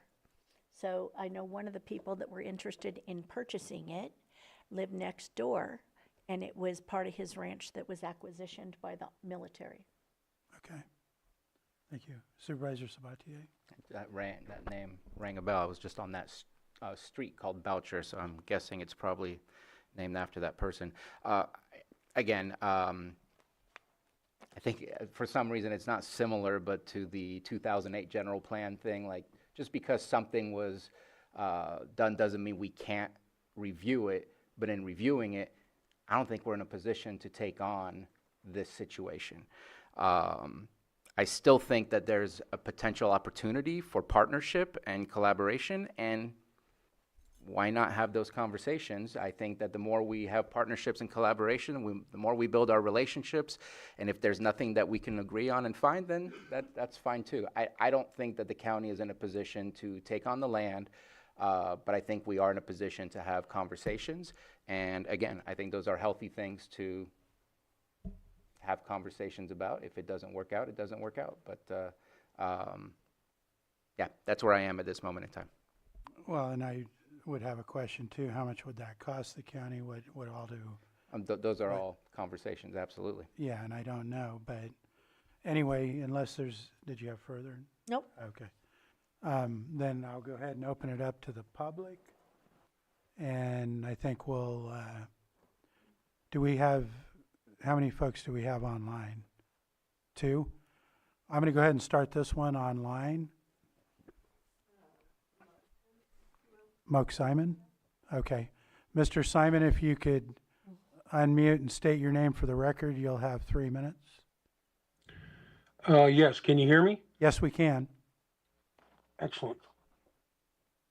I want to thank you, Board of Supervisors, for giving me an opportunity to speak. I do apologize I can't be there in the hall with you today, but I do have representatives from the Middletown Rancheria and our tribal council. I think I see Mike Rivera, Louis Rivera, and Christina Lord, and also a tribal elder. If I missed anybody else from Middletown, greatly appreciate everyone's participation there in person. I just wanted to start off with the comment of this is not a new conversation. This is a 174-year-old conversation for the Middletown Rancheria people of Pomo Indians of California. In 1851, we signed a treaty with the federal government right there on those lands at Oleomi, one of our oldest villages, which is a part of this valley. There are even dates scratched 1867 when we were completely to be removed off of the property by the cavalry. There are rocks on the ground. This is a portion of our original village. We've worked diligently since it was decommissioned with the federal government to get this back in our possession. Now we have an opportunity to get all 1,200 acres under the control of the Middletown Rancheria. And this is a very important, most important project that we have going on. The acquisition of tribal lands for non-tribal use has been devastating to the culture and the communities of our tribe. This is a great opportunity for this board to make a decision, just as they did in 2016, to have these lands committed back to the Middletown Rancheria. We've been working diligently with the federal government. This is just another step for us to have checked off of the box. We don't need a response. Actually, if you'll wait till 2015 or May 15th, not say anything and change your response, that property would then begin to be moved towards a federal transfer to the Middletown Rancheria in its whole. This is a process that we have worked diligently with our attorneys, our lobbyists, and also Mike Thompson, our congressman. So today I ask you to please either don't have any vote or response for the GSA, or the response is that your position does not change on the vote that was taken by the previous board in 2016. What that'll allow to do is the next process where this would be put into excess property as the full 1,200 acres are put together and then transferred directly to the tribe so it can be in trust. Once it's in trust, the Middletown Rancheria is a part of this community. I'm a voting member in Lake County. I am a county constituent. I've sat at those boards. I've sat on that diocese directly. I've won 2 elections and did that and served this community. The tribe now has an opportunity to work with Lake County to restore history, to restore wrongs that have been done in the past, and to start to heal and move forward together. If we've proven anything since the Valley Fire as a tribe, we're not only community members as a whole as a tribe, but this entire community of Lake County is a piece of us, and we will always work together. If there are conversations once this land is in the trust that the county would like to have, we are completely on board with that. We work directly with Tara. We work directly with the federal government and opportunities to be here, and we actually are doing everything that we can to acquire what we can back of our original villages that set throughout the Gwinnett Valley, the Coyote Valley, all the way up. Mr. Simon, just FYI, I've given you, if you could wrap up, I've given you. Okay, extra. that was my 3 minutes. I apologize. Okay. Today, we're looking for a vote. It's 174 years waiting to come through. Hopefully, it can stay in the same stance. So I'll be here and available, and I know that we have other Middletown members there in the room. Thank you very much, board, for what you do and all the hard work that you put in. Greatly appreciate it. Yes, and thank you. I did let you go past, so I wanted to make sure you had sufficient time, but that's okay. Thank you. And who do we have on? Elizabeth, you can unmute and you'll have 3. Well, I'll give equal time to everybody. Mr. Simon had about 3.5 minutes. Thank you. Mr. Chair, this is Elizabeth Larson with Lake County News. I have a couple of questions. We're talking about history. And in speaking with previous county staff, at one point, the county did want the property, and actually Congressman Thompson was doing the legislation to make that possible. So I'm curious to know if there has been an up-to-date conversation with Congressman Thompson about possibilities. So it sounds to me like there's also not been a formal discussion with the tribe. It seems like it doesn't, I'm not sure why you would wait until after the property is transferred to have that conversation. It seems like that should happen ahead of time. So I'm not sure. Has there not been a formal discussion? And why not have a community conversation with math, as Supervisor Owen has suggested, because math has been in existence now for almost 20 years. It's been a very effective local government body. And I think that it would make sense to have everybody brought into the conversation, especially if there's a possibility to do a fire protection project out there. And I would also like somebody to answer, why is Supervisor Owen being bullied about this? Why is she not being heard about the matters in her own district? There's always been a priority put on that. Each supervisor is supposed to have some respect about what they want to do in their in their district. And she's talking about being bullied. That's a pretty significant allegation. And I'd like somebody to answer that. Thank you. Thank you. Do we have anyone else online? Larry, if you could state your name, you'll have about 3.5 minutes. Can you hear me? Yes. Good afternoon, Board of Supervisors. Thank you for the time. My name is Larry Galupe. I'm Vice Chairman of Middletown Rancheria. I'm also, I live here in Middletown Rancheria. I live here in Middletown. I've been a very active member of Middletown community. I have served now as an elected official for my tribe for 3 years now, but I've been on several boards here in Middletown, Lake County TID, Lake County Wine Association. I've been attending math meetings for a very long time. I just follow in the footsteps and what the speech of my chairman, Moke Simon, had just said. This has been an ongoing issue for a long time. I'm just going to stop there, and I appreciate your time. And I see other members of my tribe's council and one of our tribal elders in the audience today, so maybe they have words to say also. So thank you for your time and your consideration. Thank you, Larry. Do we have anyone else online? Okay. And we'll move to the room. And who wants to speak in the room? If you could state your name for the record. Good afternoon, Board of Supervisors. Mike Rivera, Tribal Council Representative for Middletown Rancheria. I was a previous Tribal Historic Preservation Officer. As our chairman said, that land was part of Oleomi. It was one of our villages there in Coyote Valley. We were there for thousands of years. It's a significance to the tribe. You know, our ancestors used to steward the land, so that's not a problem there. We're able to take care of it, but as he said, you know, it's been trying to get our land back and trying to get, you know, for our people, for my children. And I'd just like to say, you know, thanks again for your time and your consideration in this matter, and thank you. Thank you.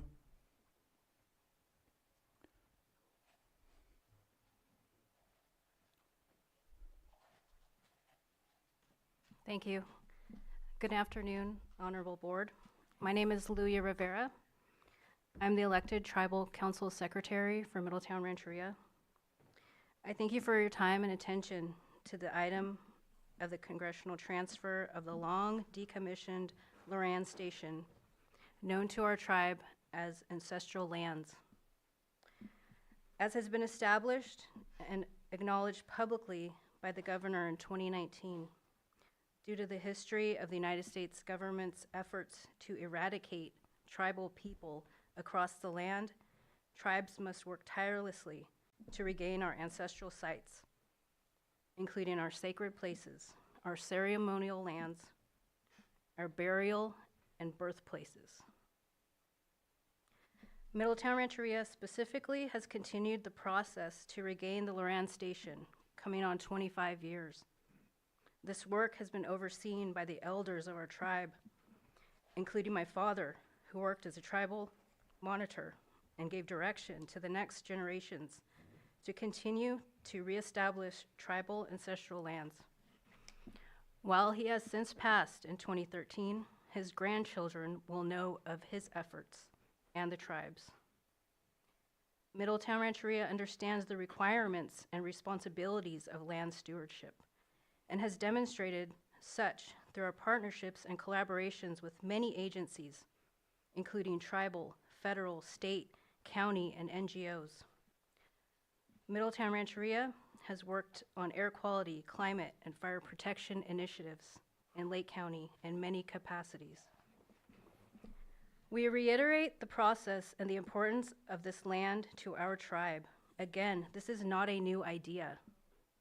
More than enough time has gone by that the county has not expressed an interest, and our tribe continues to remain a pillar in our community. The health, safety, education, and land stewardship efforts of our tribe will continue, directly benefiting the whole community. With respect to the congressional intent to transfer the long decommissioned Loran Station, our tribe thanks the county in understanding ancestral land return and tribal sovereignty and true community strengthening. Thank you. Thank you. Next in the room.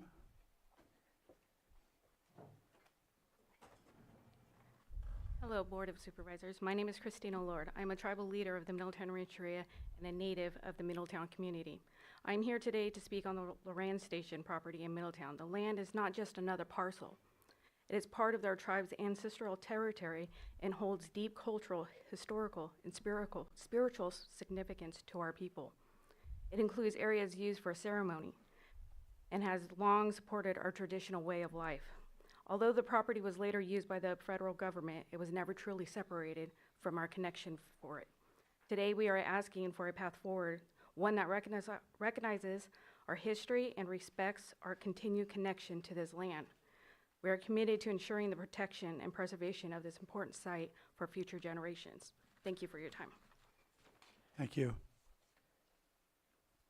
Anyone else in the room? Come forward. You'll be next, Mr. Mayo, after. Can I pass these out? You can hand them to the, Supervisor Sabatier. I'm going to be reading.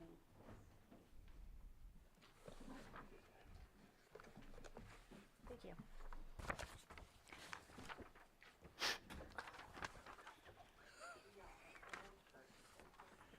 Please state your name for the record. And Hi, good afternoon, Chair Rasmussen and members of the board. My name is Elizabeth Kershaw. I'm a 25-year resident of Middletown and a board member of MAF, the Middletown Area Town Hall Advisory Committee. It has recently been brought to my attention that there may be some discussion about transferring the ownership of the now defunct U.S. Coast Guard Loran Station in Middletown from the federal government into the hands of the County of Lake. An opportunity like this is an amazing blessing, and it doesn't happen very often. When a portion of land as large as this, located near a significant population, can benefit as a gift as attractive as this. The total area comprises of approximately 1,200 acres and is directly adjacent to Hidden Valley Lakes and Hidden Valley Rancho subdivisions. And it has access to a main highway, it has power, it has water, it has buildings and much more. What an incredible opportunity we have for this land to benefit nearly 10,000 residents in the southern part of the county. I understand that the local Indian tribe is interested in having the ownership of this land transferred into their tribe. I honor and appreciate the Native population and their history and contribution to our area, but I am certain that any decision that pertains to ownership and use of this land and how it can benefit the population of a whole needs to be carefully and fairly addressed. As a member of the MAF board, I would like to have the opportunity to bring this issue to our constituents, allowing for extensive discussions within our community to gather feedback, suggestions, visions, and plans, and best how to utilize this tremendous opportunity. At this point, only a handful of people are privy to this conversation. I guarantee you the residents would be very disappointed if they were not involved in the decision-making process. Decisions of this magnitude and that impact residents must be above board, transparent, with open discussions available to all residents, especially those who live within the proximity of the said area. As you are aware, our county has lots of obstacles to overcome: high poverty rate, lack of available employment, affordable housing, lack of youth programs for at-risk populations, just to name a few.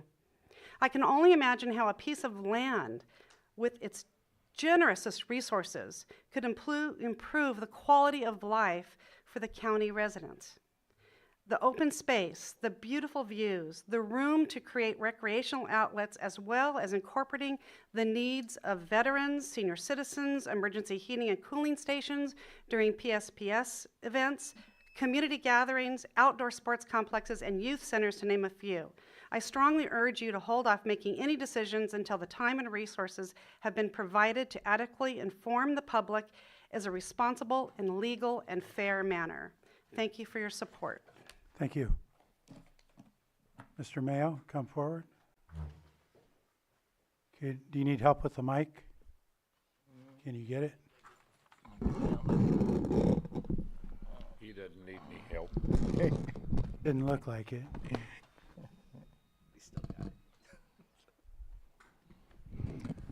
Members of the Board of Supervisors, my name is Rick Mayo. I've been a 50-year resident of Lake County in the South Shore mostly, and I'm a Vietnam Army veteran.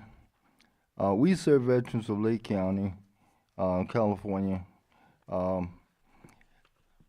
We didn't exactly, we had heard about this in 2025, but given light to all of the information that had been provided here today, we are more or less on the collaboration end of it for places for our veterans here in Lake County, both Native American and the rest of us, to be able to have a place where we can go and our families can have fun and they can, you know, have some, educational issues. They come up and they could learn a lot from everything that from this piece of land. So, you know, in light of all of the information that was provided here, which much of it we didn't have a clue that all of this have been going on for years, dealing with that station out there, the Coast Guard station. In the 50 years I've been here, I have never been out there to that piece of land. I've seen the sign going and coming, but had never ventured out there to view it until this issue came up. So whenever the county decides exactly what's going to happen to the piece of land out there, the veterans, Lake County Veterans Organizations would like to be a part of being able to utilize some of those facilities. Thank you very much. Thank you, Mr. Mayo. Do we have anyone else in the room who wishes to provide public input?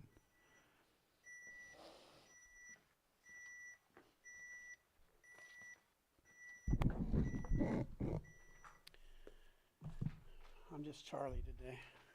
Okay, nothing else. When I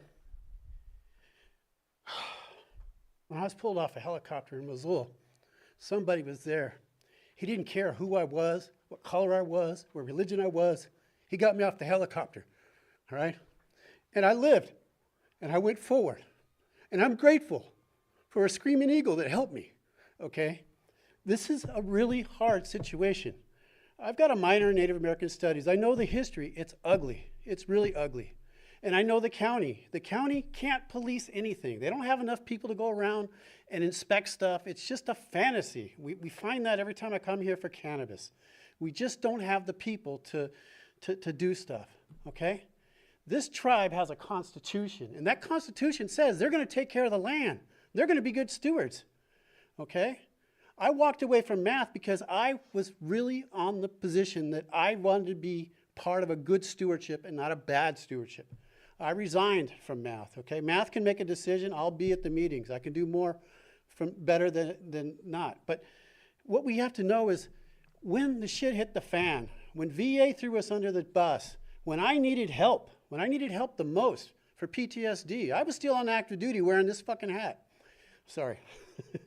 I came here because I didn't want to lose. I didn't want to lose my my top secret clearance. So I drove all the way to Lakeport to get meetings. You know where I got meetings? I didn't get it at VA. I didn't get it with anybody. I got it at Tribal Health because the tribes understand community. They understand that when a bunch of people come together, it doesn't matter what they are, they're one team, they're one tribe. For 3 years, when we didn't have a PTSD group and people like EJ had to come forward, EJ and Moak were the only ones who came forward and said, hey, we're going to make this happen because you are a tribe. For 3 years, when I gave PTSD meetings and I helped these guys through all their crap, there was a book I used. It's called Tribe, okay?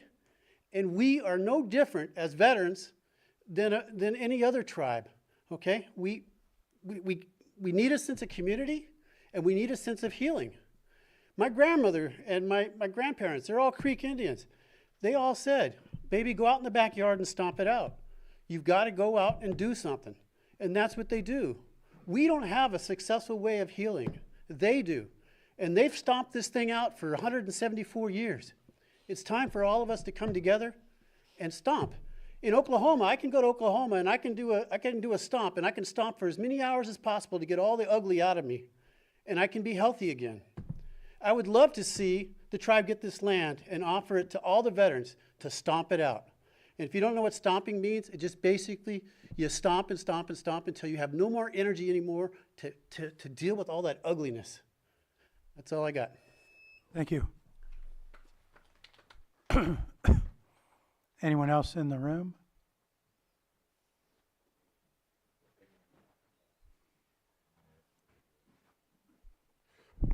Good afternoon, Chair. Tom Lasik. I'm very sensitive to the injustice that we all hear about, not just with what goes on in this county, but other parts.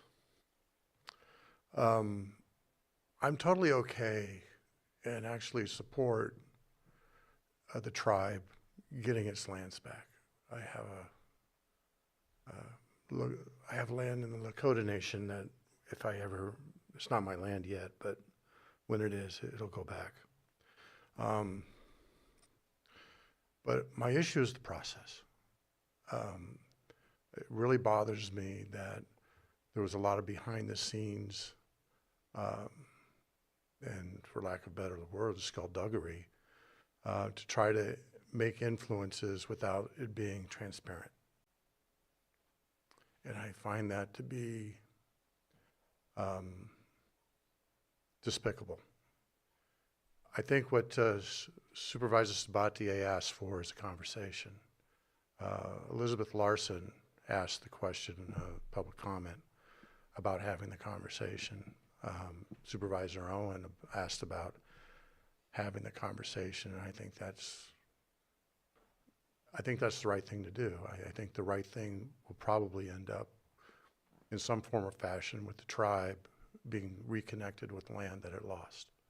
And I think that's critical. But it's got to be done the right way. And my biggest objection, especially seeing things happen in the last couple of weeks, is the process and making sure it's not just the ends justify the means. You guys can do it the right way. To say, well, golly gee, you know, we have a lot of things going on, we'll just ignore it. Take this opportunity to tell the government that yes, you are interested as a county in this because you want to work together as a community to find the best use of this land. And I think that's all that Supervisor Owen is asking for. And I think when everyone comes together, because we all have our best intentions in mind, we will come up with the best decision. Thank you. Thank you. Anyone else in the room?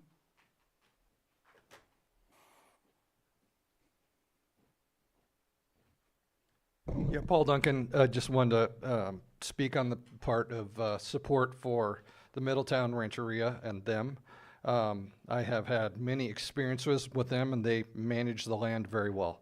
They're great stewards of the land. They provide fuels clearing. We work all around there to maintain that safety. I see them carrying that out to the land that's currently out there in the Loran Station that's not maintained at all. So the 1,200 acres of land to manage when the county already struggles to maintain what we have is a concern for me, because I just don't see the ability to do that on the limited funds that we have and the limited personnel. And Middletown Rancheria is also a huge supporter of their community. I remember during the Valley Fire, they threw their doors open for the community and said, "What do you need?" And hosted, several people, including my family, after that. So huge supporter of that. I think to me that is what it means to be a community, is you all pull together and you make things happen. So thank you. Thank you. Anyone else in the room? He's got one coming. Good afternoon. Thank you for listening to me. My name's Willie Long. I've only been up here 10 years. I'm the commander now at Canocti 437 American Legions. I agree with what the fireman just said a minute ago, is that Middletown has opened their doors and been rather grateful to the community when the fires have hit. It's also far be it for me to be one that would, considering the history and the mistreatment that our Native Americans have had, to be on the side of removing land from them. But what I do see we can do is, why can't we sit down together and work out some kind of system to help both ends? That's a lot of land.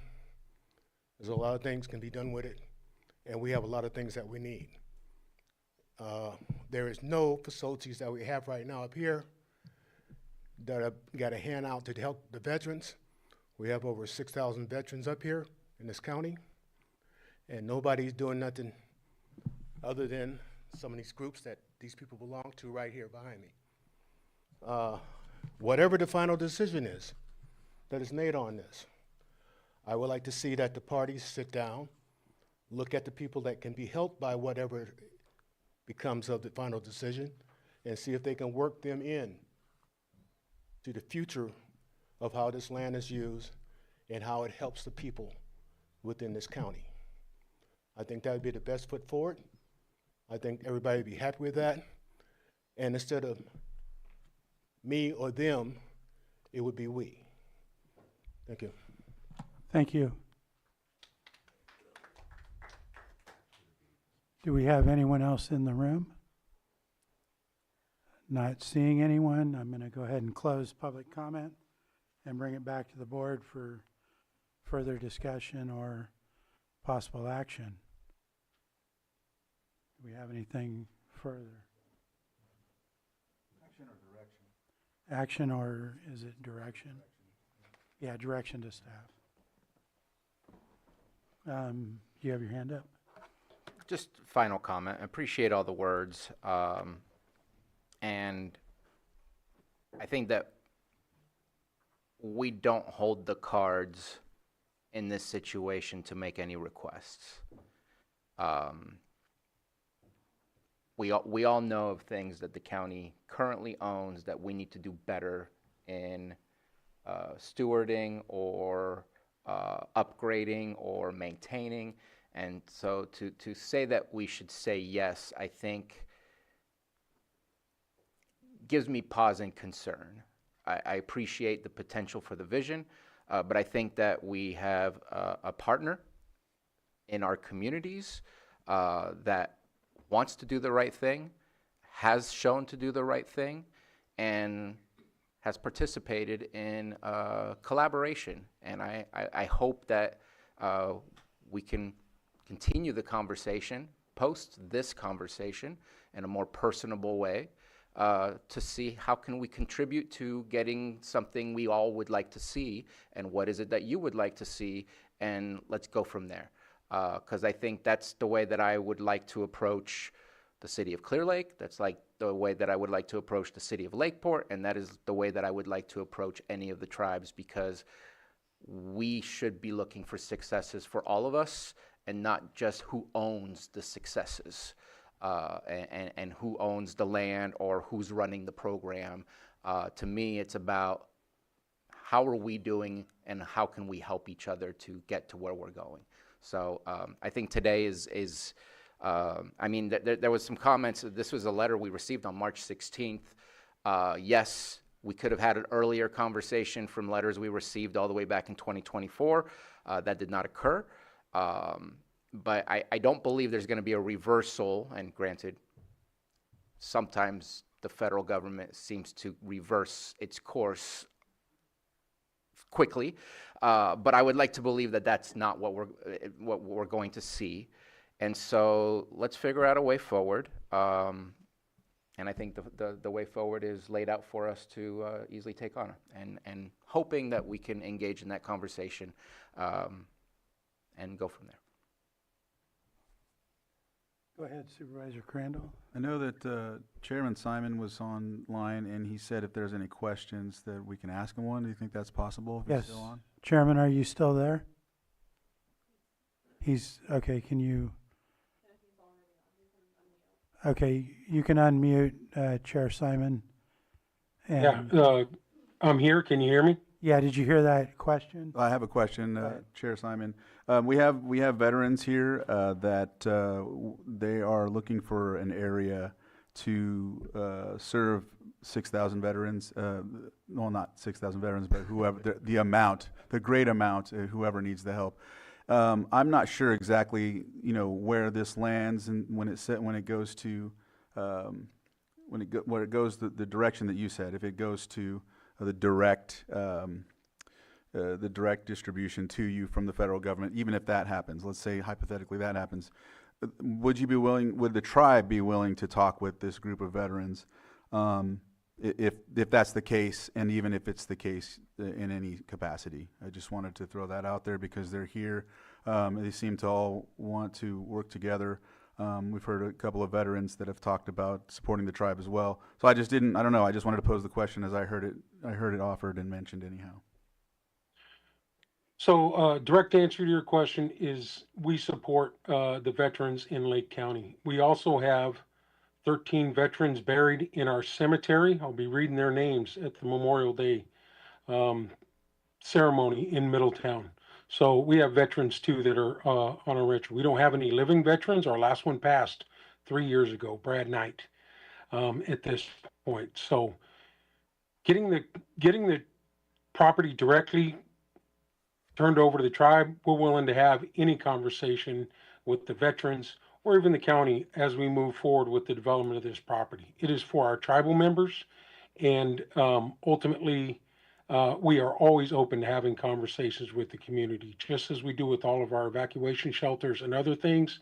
This is going to be a process. I know you think this is just one decision that needs to be followed through with the federal government. This is going to be a long process. As I said, it's been going on for 26 years here and 174 years before. So we would definitely be able to sit down with any organization once the transfer happens and have discussions. And also with the county, and just informing the county on what we're doing as far as archaeological surveys, treatment of the properties. We have very close relationship with Terra and all of these organizations that we work with. So simple answer is yes, we'd be willing down the road, once it's in our control, to have conversation with the veterans of Lake County. Thank you. So I'm thinking, how does that look if we were to have our own conversation and it's still, let's say it went the other route, and then we're working with the agency? I'm trying to get a trajectory here, it's so that we have an idea of a roadmap how this would work. I'm thinking in my head it might work to the veterans' benefit if the tribe gets it and works with them, because the less constrictions when it comes to federal trust and whatnot. But then again, I don't know. So I don't know how the process commonly works when it comes to the county taking over and then passing it through. You know, so I'm just kind of just brainstorming, if that makes sense. Yeah. I mean, I'll say this, and I'm gonna, it's a very cold-hearted remark.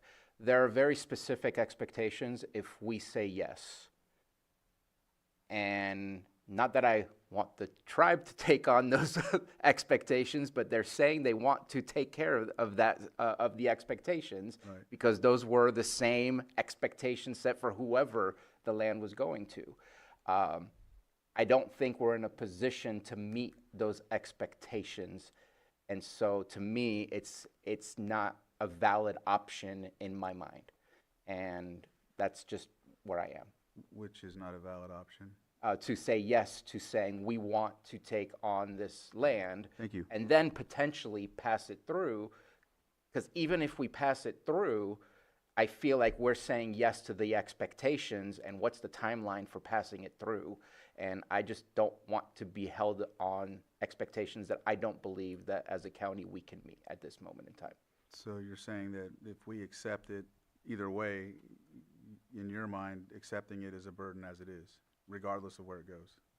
Yes, that is even more cold-hearted than what I thought I was going to say. But yes, it's a burden, and we don't want to take it on. And that's the issue that I have. I mean, I don't think we have the budget to deal with that property.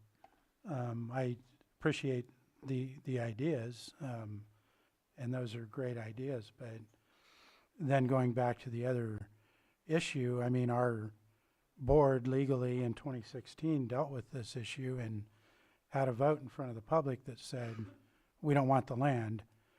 And the tribe, Middletown Rancheria, was told they could have it for the past at least 12 years that I can calculate, 10 or 12 years. And I just have a problem trying to get in the middle of that. That's where I sit. Plus, if we did take it, you know, we have the extreme cost, but the tribe has said they're willing to deal with that.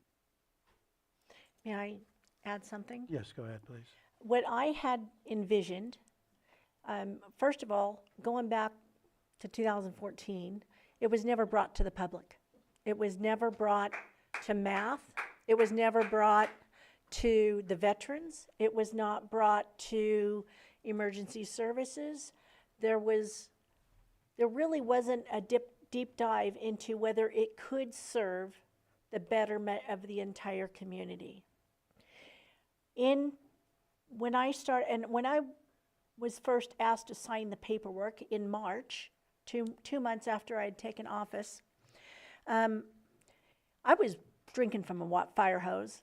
I couldn't deal with that too. I was trying to deal with what was in front of me. I put it off for a few months and thought about it. And then opportunity kind of came up where I started thinking, how can this better support the entire county? Is there a way? And I started checking with fire personnel. I went to the chief's meeting in December. Before that, I had talked to some people and took them on tours. And it appeared that there was not a training center for dozer operators or for hand crews and for some others in the community, in our county, to be able to support our fire departments. I also checked with our law enforcement to see if it could be used for training for search and rescue, for drones, for anything. And they said, yeah, absolutely. Nobody had the intention of getting sideways, and everybody was afraid of getting sideways.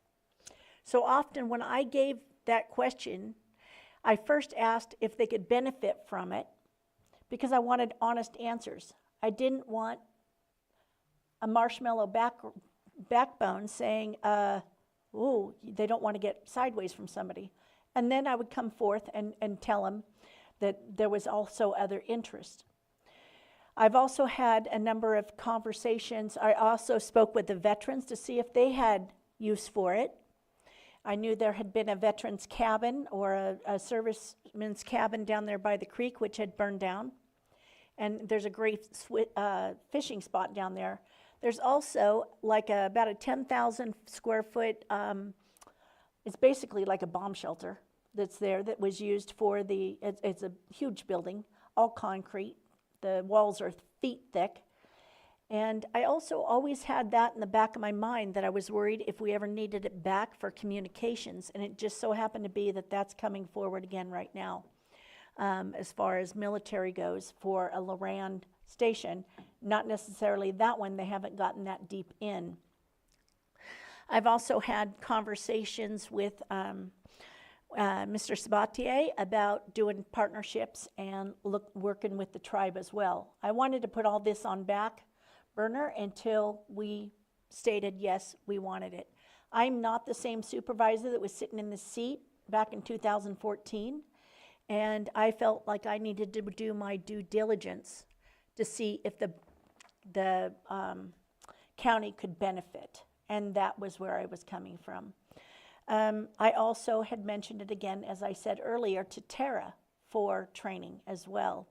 I wasn't trying to cut people out, but include more of the county, because it is the full county that I do represent.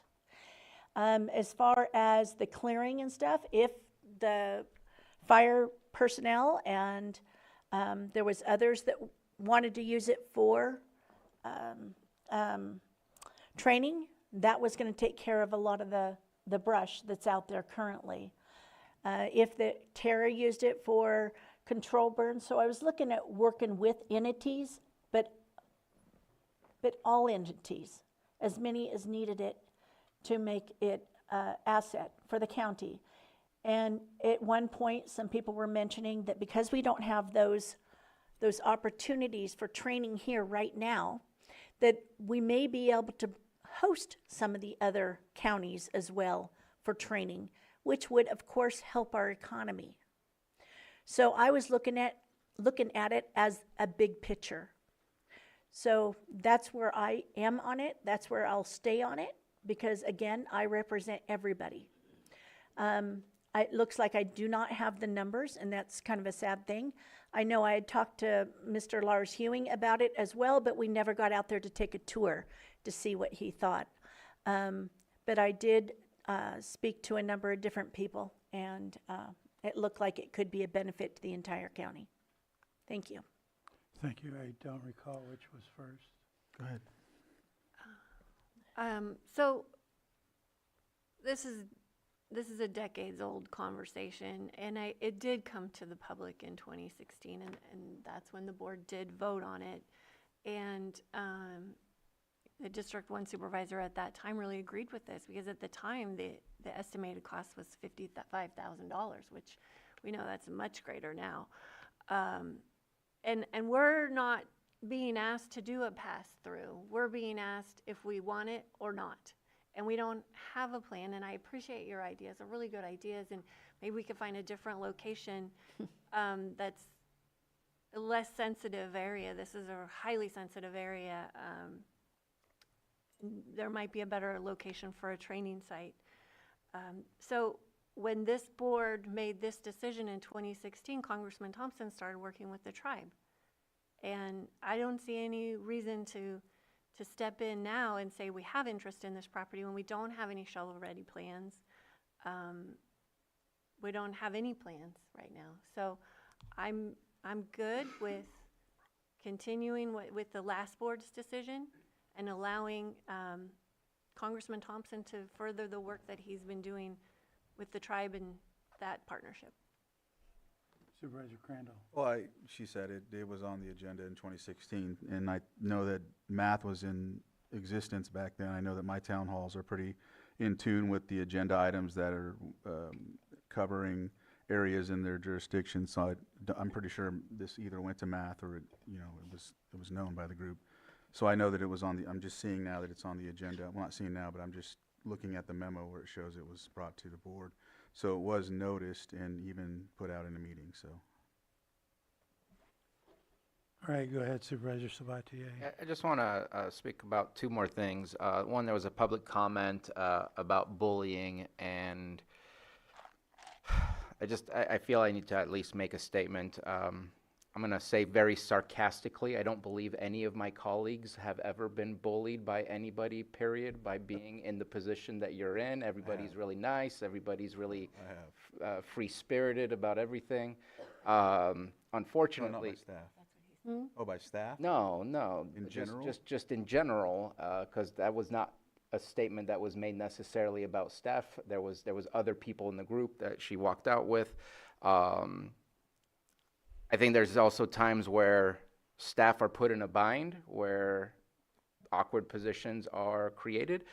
But unless I misunderstood, I wish it would go away, but I think it just comes with the job of dealing with that. And I know Supervisor Owen, and as she said, not a marshmallow spine. That's not what you have, and I apologize that you have to endure with that, but unfortunately, I think it just comes with the territory, and probably getting worse rather than getting better. But it also depends on the topic that we're discussing, because, I mean, can we go to earlier agenda items? And no comments came about that. So it feels very strange to hear that. I feel I needed to push back. On the other side, I know that, goodness, I was going to say supervisor. Chair Simon is a big fan of our first responders, and if there is an opportunity, then I think that he will probably want to take that opportunity because he has good relationships and wants to see them have access to the things that they are looking to do. And so I don't think it's going to fall on deaf ears. I'm not saying anything is possible because I don't know any specifics of the land, but I think that the opportunity, if the opportunity is there, I don't see Chair Simon as just throwing it away and saying absolutely not. So that's just my final comments, and I'm ready to move forward and saying that at this moment in time, we'll continue what our previous boards had said. I probably regret saying this, but I wish Laco News cared about me being bullied because. All right, I think we're ready for direction.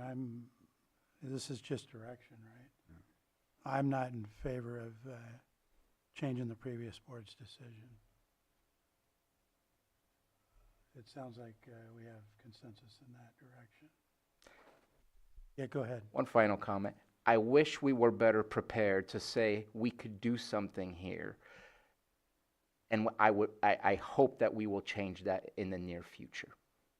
Because we should have potential land available and saying, we have a project in mind, but I want us to be in a better position because that is not a good space to be in. We do have a lot of big projects happening. We have really big projects in, like the Klaus Park. Like we have big projects, and it takes a lot of resources and a lot of time and energy. And we're focused on those projects and doing the best that we can there. All right, I don't believe go ahead. Yeah. Do you mind directing staff to either send the letter or not to GSA specifically? Yeah, so based on the consensus I've seen, I put the question in front of the board that, do we agree with sending a letter saying that we're not interested in changing our decision from 2016? I prefer a letter than no letter. Yeah. Yeah, so you've got direction to do that. Thank you. And that will conclude this item. And with that, I'm going to take a break, short break. You guys okay with that? No, not at all. I get 3 more to do.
our meeting back to order.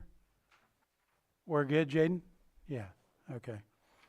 And I'm going to go to our 6.12 item, which is consideration of a resolution increasing reserve cancellation, making additional funding available for Robin Lane sewage release, event response by amending Resolution 2609 and Resolution 2608, amending Resolution 25-118, adopting final budget for fiscal year 2025-2026 to cancel $250,000 in reserve designations in Disaster Response and Recovery Fund 110. This is the sheriff and the admin office you're going to handle. Go ahead. Stephen Carter, Assistant County Administrative Officer. That was a really long title. It expresses most of what the item is. So we started with $750,000 and came back to your board to make it 1.75. And the expenses so far, known expenses that we've already paid out is $1,568,000 and some change.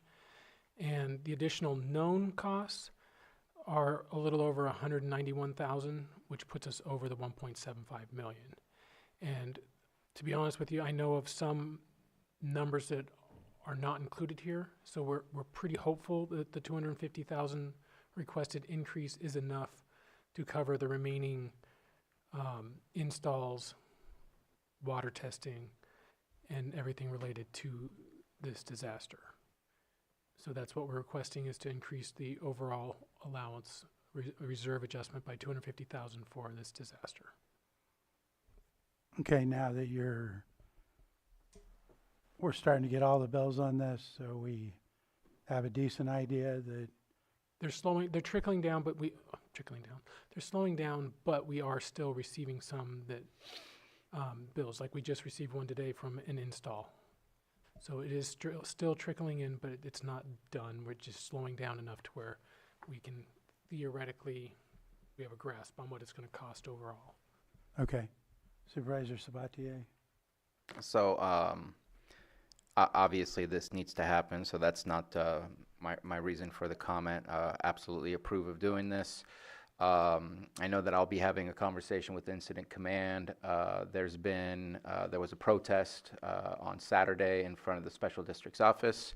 I did go there not to join the protest, but just to talk to people in case they needed to ask questions or let me know their concerns.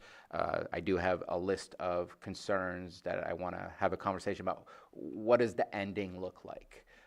Because there was some conversations that occurred at the very beginning that haven't really been spoken of since the beginning. Obviously, there's been a focus on getting certain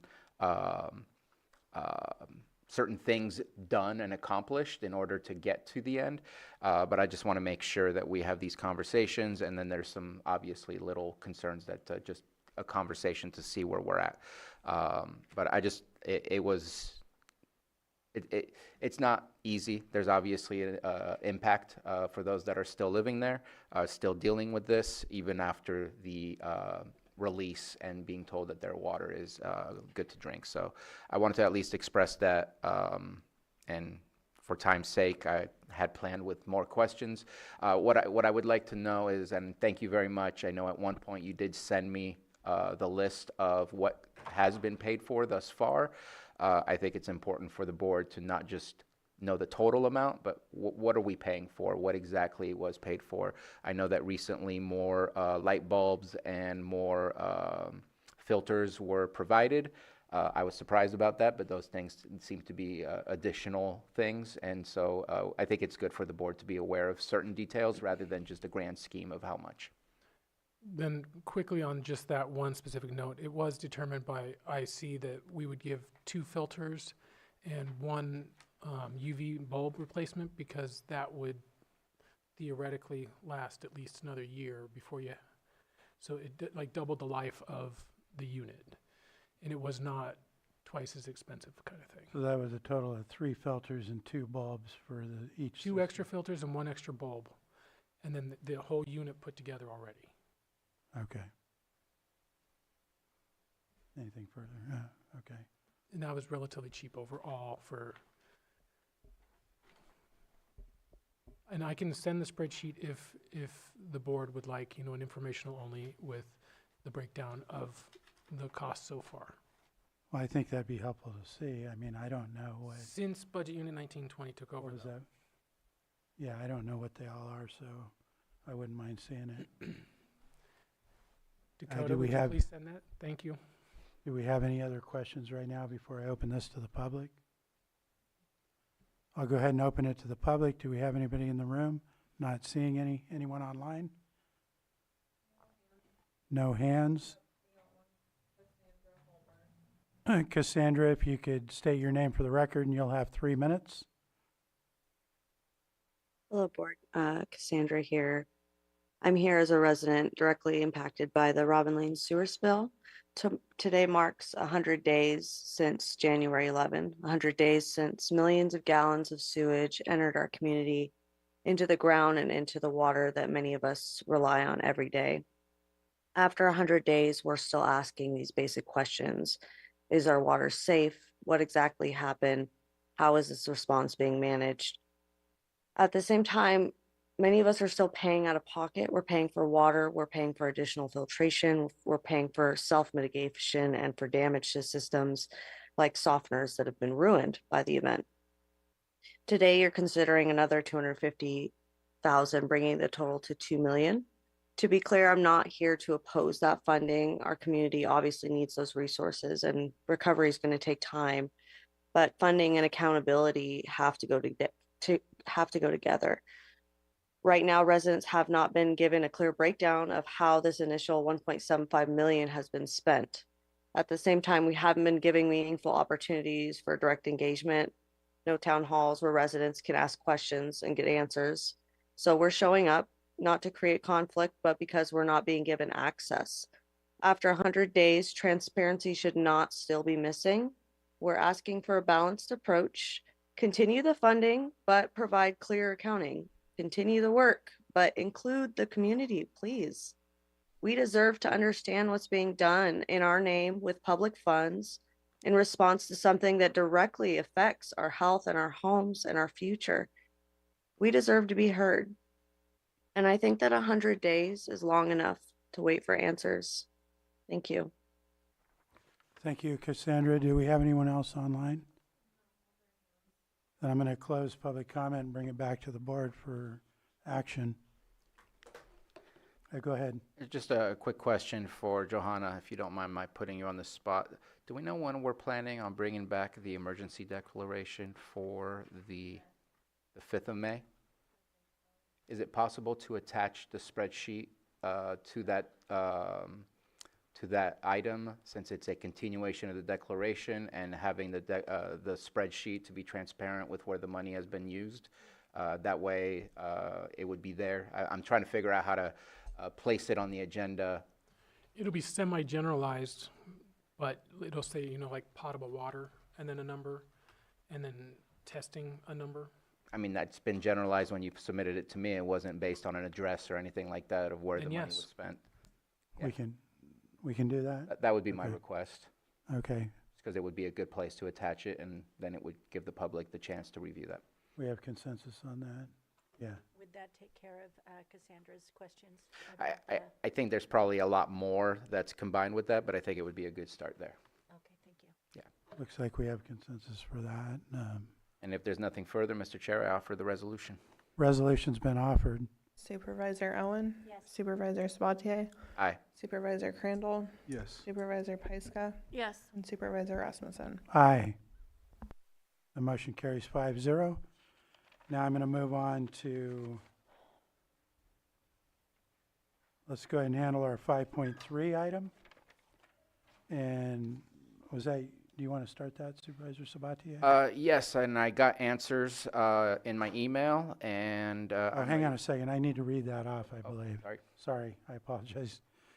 My fault. Approve participation agreement amendment number 3 between the County of Lake and the California Mental Health Services Authority, Cal MHSA, for the semi-statewide Enterprise Health Record EHR program, increasing maximum funding amount by $121,183.44 for a total amount not to exceed $1,650,000.00, and authorize the chair of the board to sign. Thank you. Go ahead. Yeah, I had some questions, and just I'll be sincere. I did not get to this in a timely fashion to get an answer to my question timely. So I did get it this morning, and I should not have pulled this, and I'm ready to go ahead and move forward because the financial questions that I had were responded to.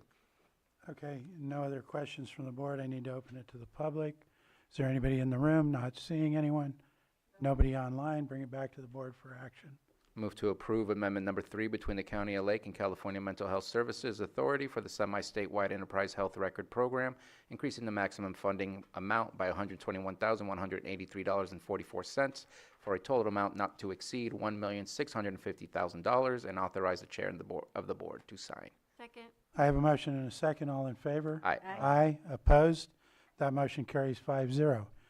Next, we're going to move on to our 5.10 with our tax collector, and this is confirmed notice of temporary office closure, treasurer tax collector's office from 12 p.m. to 1 p.m. daily due to staffing. And we have tax collector Sullivan here. If you want to give us a quick synopsis of this item. Yes, thank you, Mr. Chair. I can give a quick rundown of what the situation is. Our office has experienced a very high turnover, especially in our more entry-level positions. While at some points in time in the last year we have been fully staffed, we've been unable to retain them. We've had staff leave for higher paying positions in other departments. We've had staff leave. Often staff at this level are staff that may start a family, and so the county's health insurance has been problematic. So we've also lost staff there as well. So we're losing staff both to internal and external forces that our office just really doesn't have control over. We're doing another recruitment right now. We're going to try to hire 3, possibly 4 positions in the next few weeks, if we can do that, because we're essentially down to about 6 people. So that's our problem. If we have anyone call in sick, if we have anyone that's out in the field, we don't have enough people to cover multiple shifts for lunch and meals. So as needed, we're going to have to close. Okay. We have questions from supervisors? Yes, go ahead, Supervisor Sabatier. I hate this. I think that in speaking with Mr. Sullivan, so about 2 months ago, I do random checks to see what our vacancy list looks like. In February, you were at 100%. Right now, you're claiming to be at 30 to 40%, which is, fairly simple when you have a small team. When you lose one, you lose like 10%. Yes. So what's really unfortunate is that we've also approved adding a new position, and that's not helping if you can't even keep the positions that you have. I think that based on our conversation, there seems to be a deeper issue that is not going to be discussed here today, but what I'm asking for is how do we, you're our revenue stream. You being closed is even more impactful to us than certain other, but I also know that you're being very kind in asking, and other departments are already sometimes closed without letting us know they're going to be closed. So I'd like to look at what is our overall policy and what is your individual problem so that we can maybe have a meeting to figure out what the actual underlying problem is, because whether we close at 12 to 1, what's your situation of not getting to 50% tomorrow? That doesn't solve your problem that you're currently having. So I don't want to support any specific solution, but based on the explanation, there is a very specific problem that I want to make sure that we're attempting to do something about and not ignoring it. And so just looking for, guidance from admin on how can we engage with that conversation? How can we have a deeper dive outside of this scope so we can bring back a potential solution? Or maybe the solution is already internal and can be done internally. But I just don't want to walk away from this knowing that the underlying problem is that people are leaving the department for very specific reasons and not just a problem of closing to the public.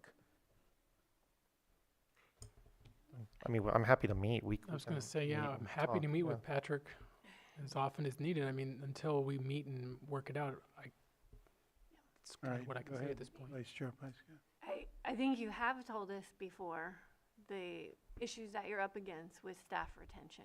And you've been warning us for a while now that these were gonna have very real impacts. And I will say, I hear from people that they're impressed that our tax collector is actually at the window working, and you are closing things out. So, you know, if you're asking for this, it's serious.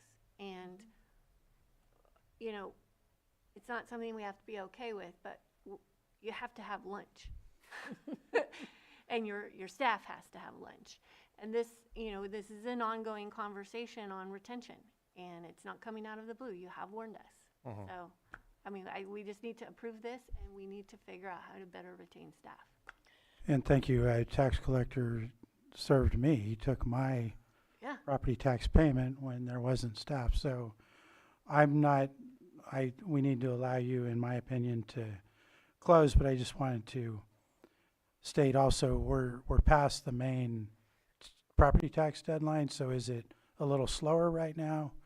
I mean, maybe it's not, I don't know. The issue that we have now is we've added more programs, and Yeah. cannabis tax is one of them, and May is the cannabis tax Okay, season. so not we're actually, necessarily. we're pretty busy. We structure with appointments. We do our best to try to keep scheduling in a coherent way, but we're still going to be busy, Okay. unfortunately. And then I'm assuming we're gonna do a press release, a wide notice about this, so people would know we're not open in those hours, or is Well, that possible? I think at this point what we're doing is that we're going to do it as needed, and that could be on a daily basis. If we have someone call out sick, then we'll have to close for lunch. Part of the reason the county's ordinance only allows department heads to close from noon to 1 without board approval. So that's why I picked that, because it gives us the flexibility to do what we need. It's also, we favor it over end of day closures, because if someone comes from out of area and they get here at 2 and we're going to be closed until 5, let's say, then they have to come back another day. Okay. At least from noon to 1, people can always return at 1 and be assisted, even if it means a delay for them. Okay, and then last question, I don't know if this is possible, but with the staffing issues, is there any chance of hiring 900-hour employees to help with, you know, I don't know if that's possible because they have to be trained, but I don't need an answer today. I'm just wondering if that's something we Yeah, thought about. we've looked at it. Okay. And, it is the training issue is the problem. Okay, Yeah. all right, understood. Go ahead, Supervisor Owen. No, we definitely need to support you, and you're very much appreciated. I have a question, basically, how much traffic do we get between the hours of 12 and 1? Are people coming in on their lunch hours to make these payments? I didn't know if there would be like 11 to noon or anything along those lines. That's my first question. Our busiest time, we go to lunch in 3 shifts. We go 11 to 12, 12 to 1, and 1 to 2. That whole period from 11 to 2 is generally busy. Okay. Because not everyone has the same lunch, but I see. that is typically our busier time, that middle of the day. I just didn't know if it would, hurt those that only have that hour. The next question is, do you have any solutions or any thoughts that we can, for us to be able to help better support you? Is there anything we can do as a board to better support you? I think there are some things we can do, and I think that's probably why it'd be valuable to, meet, and we can walk through some of that. But yeah, some of it is that it is just hard. I mean, we have the constraints that we have, and I'm a small office, so when we lose people, it does, hurt. But yeah, thank you. Supervisor Sabatier. So this is kind of a undefined timeline. Will you be back to the board in 3 months to? When he gets another hire. I mean, I'm just wondering, like, is there a solution, a timeline for a potential solution to be brought back to us? Because again, I don't think I have a choice. You don't have the staff, but I also don't like it. So what's the timeline? Because I don't want to do indefinite.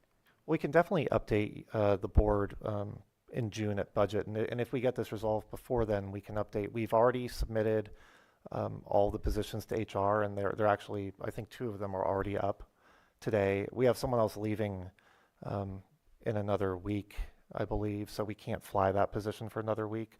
But I'm also hoping we can use that list right now. So, I mean, our hope is that we can get these 3 to 4 people on in the next few weeks, but then we still have to get them trained. Sure. But the hiring process, unless it's an existing county employee, realistically, it's probably 3 to 4 weeks before we can really get these bodies back in the office.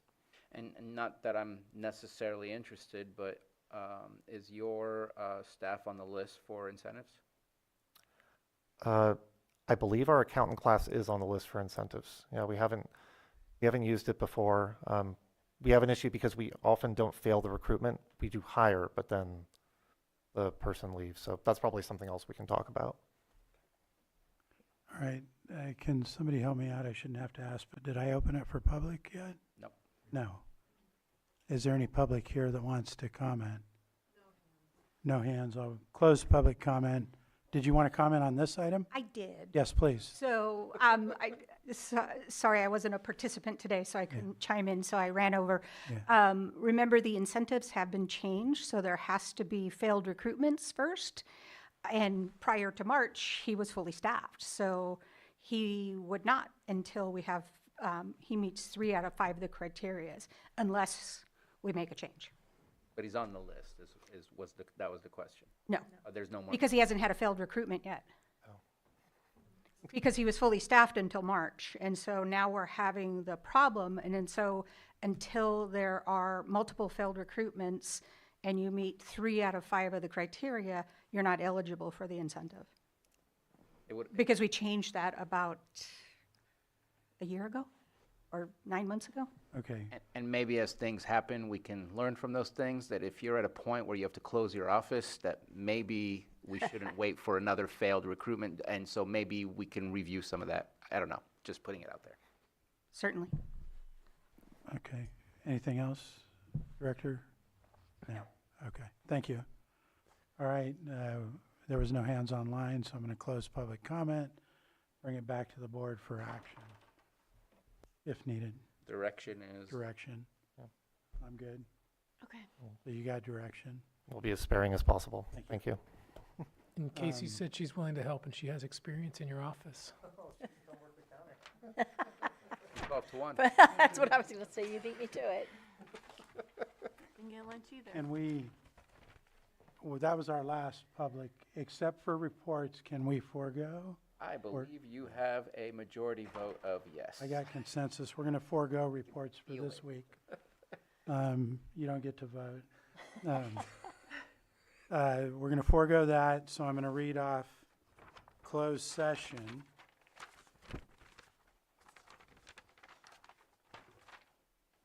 Okay. We're going to go into our closed session 9.1, Public Employee Evaluation, title, Interim Public Works Director. 9.2, Public Employee Evaluation, title, Special Districts Administrator. 9.3, Conference with Labor Negotiator, and that's a conference with Labor Negotiator, Chief Negotiator Susan Parker, and County Negotiators Jay Salone, Stephen Carter, Casey Moreno, Pam Samick, Diana Rico, and B, Employee Organization, Deputy County Council Association. 9.4, Conference with Legal Counsel, Significant Exposure to Litigation pursuant to Government Code Section 54956.9 D2 E1 6 potential cases. 9.5, Conference with A, temporary representatives designated to meet with county department heads regarding salary and benefits, and B, unrepresented management employees.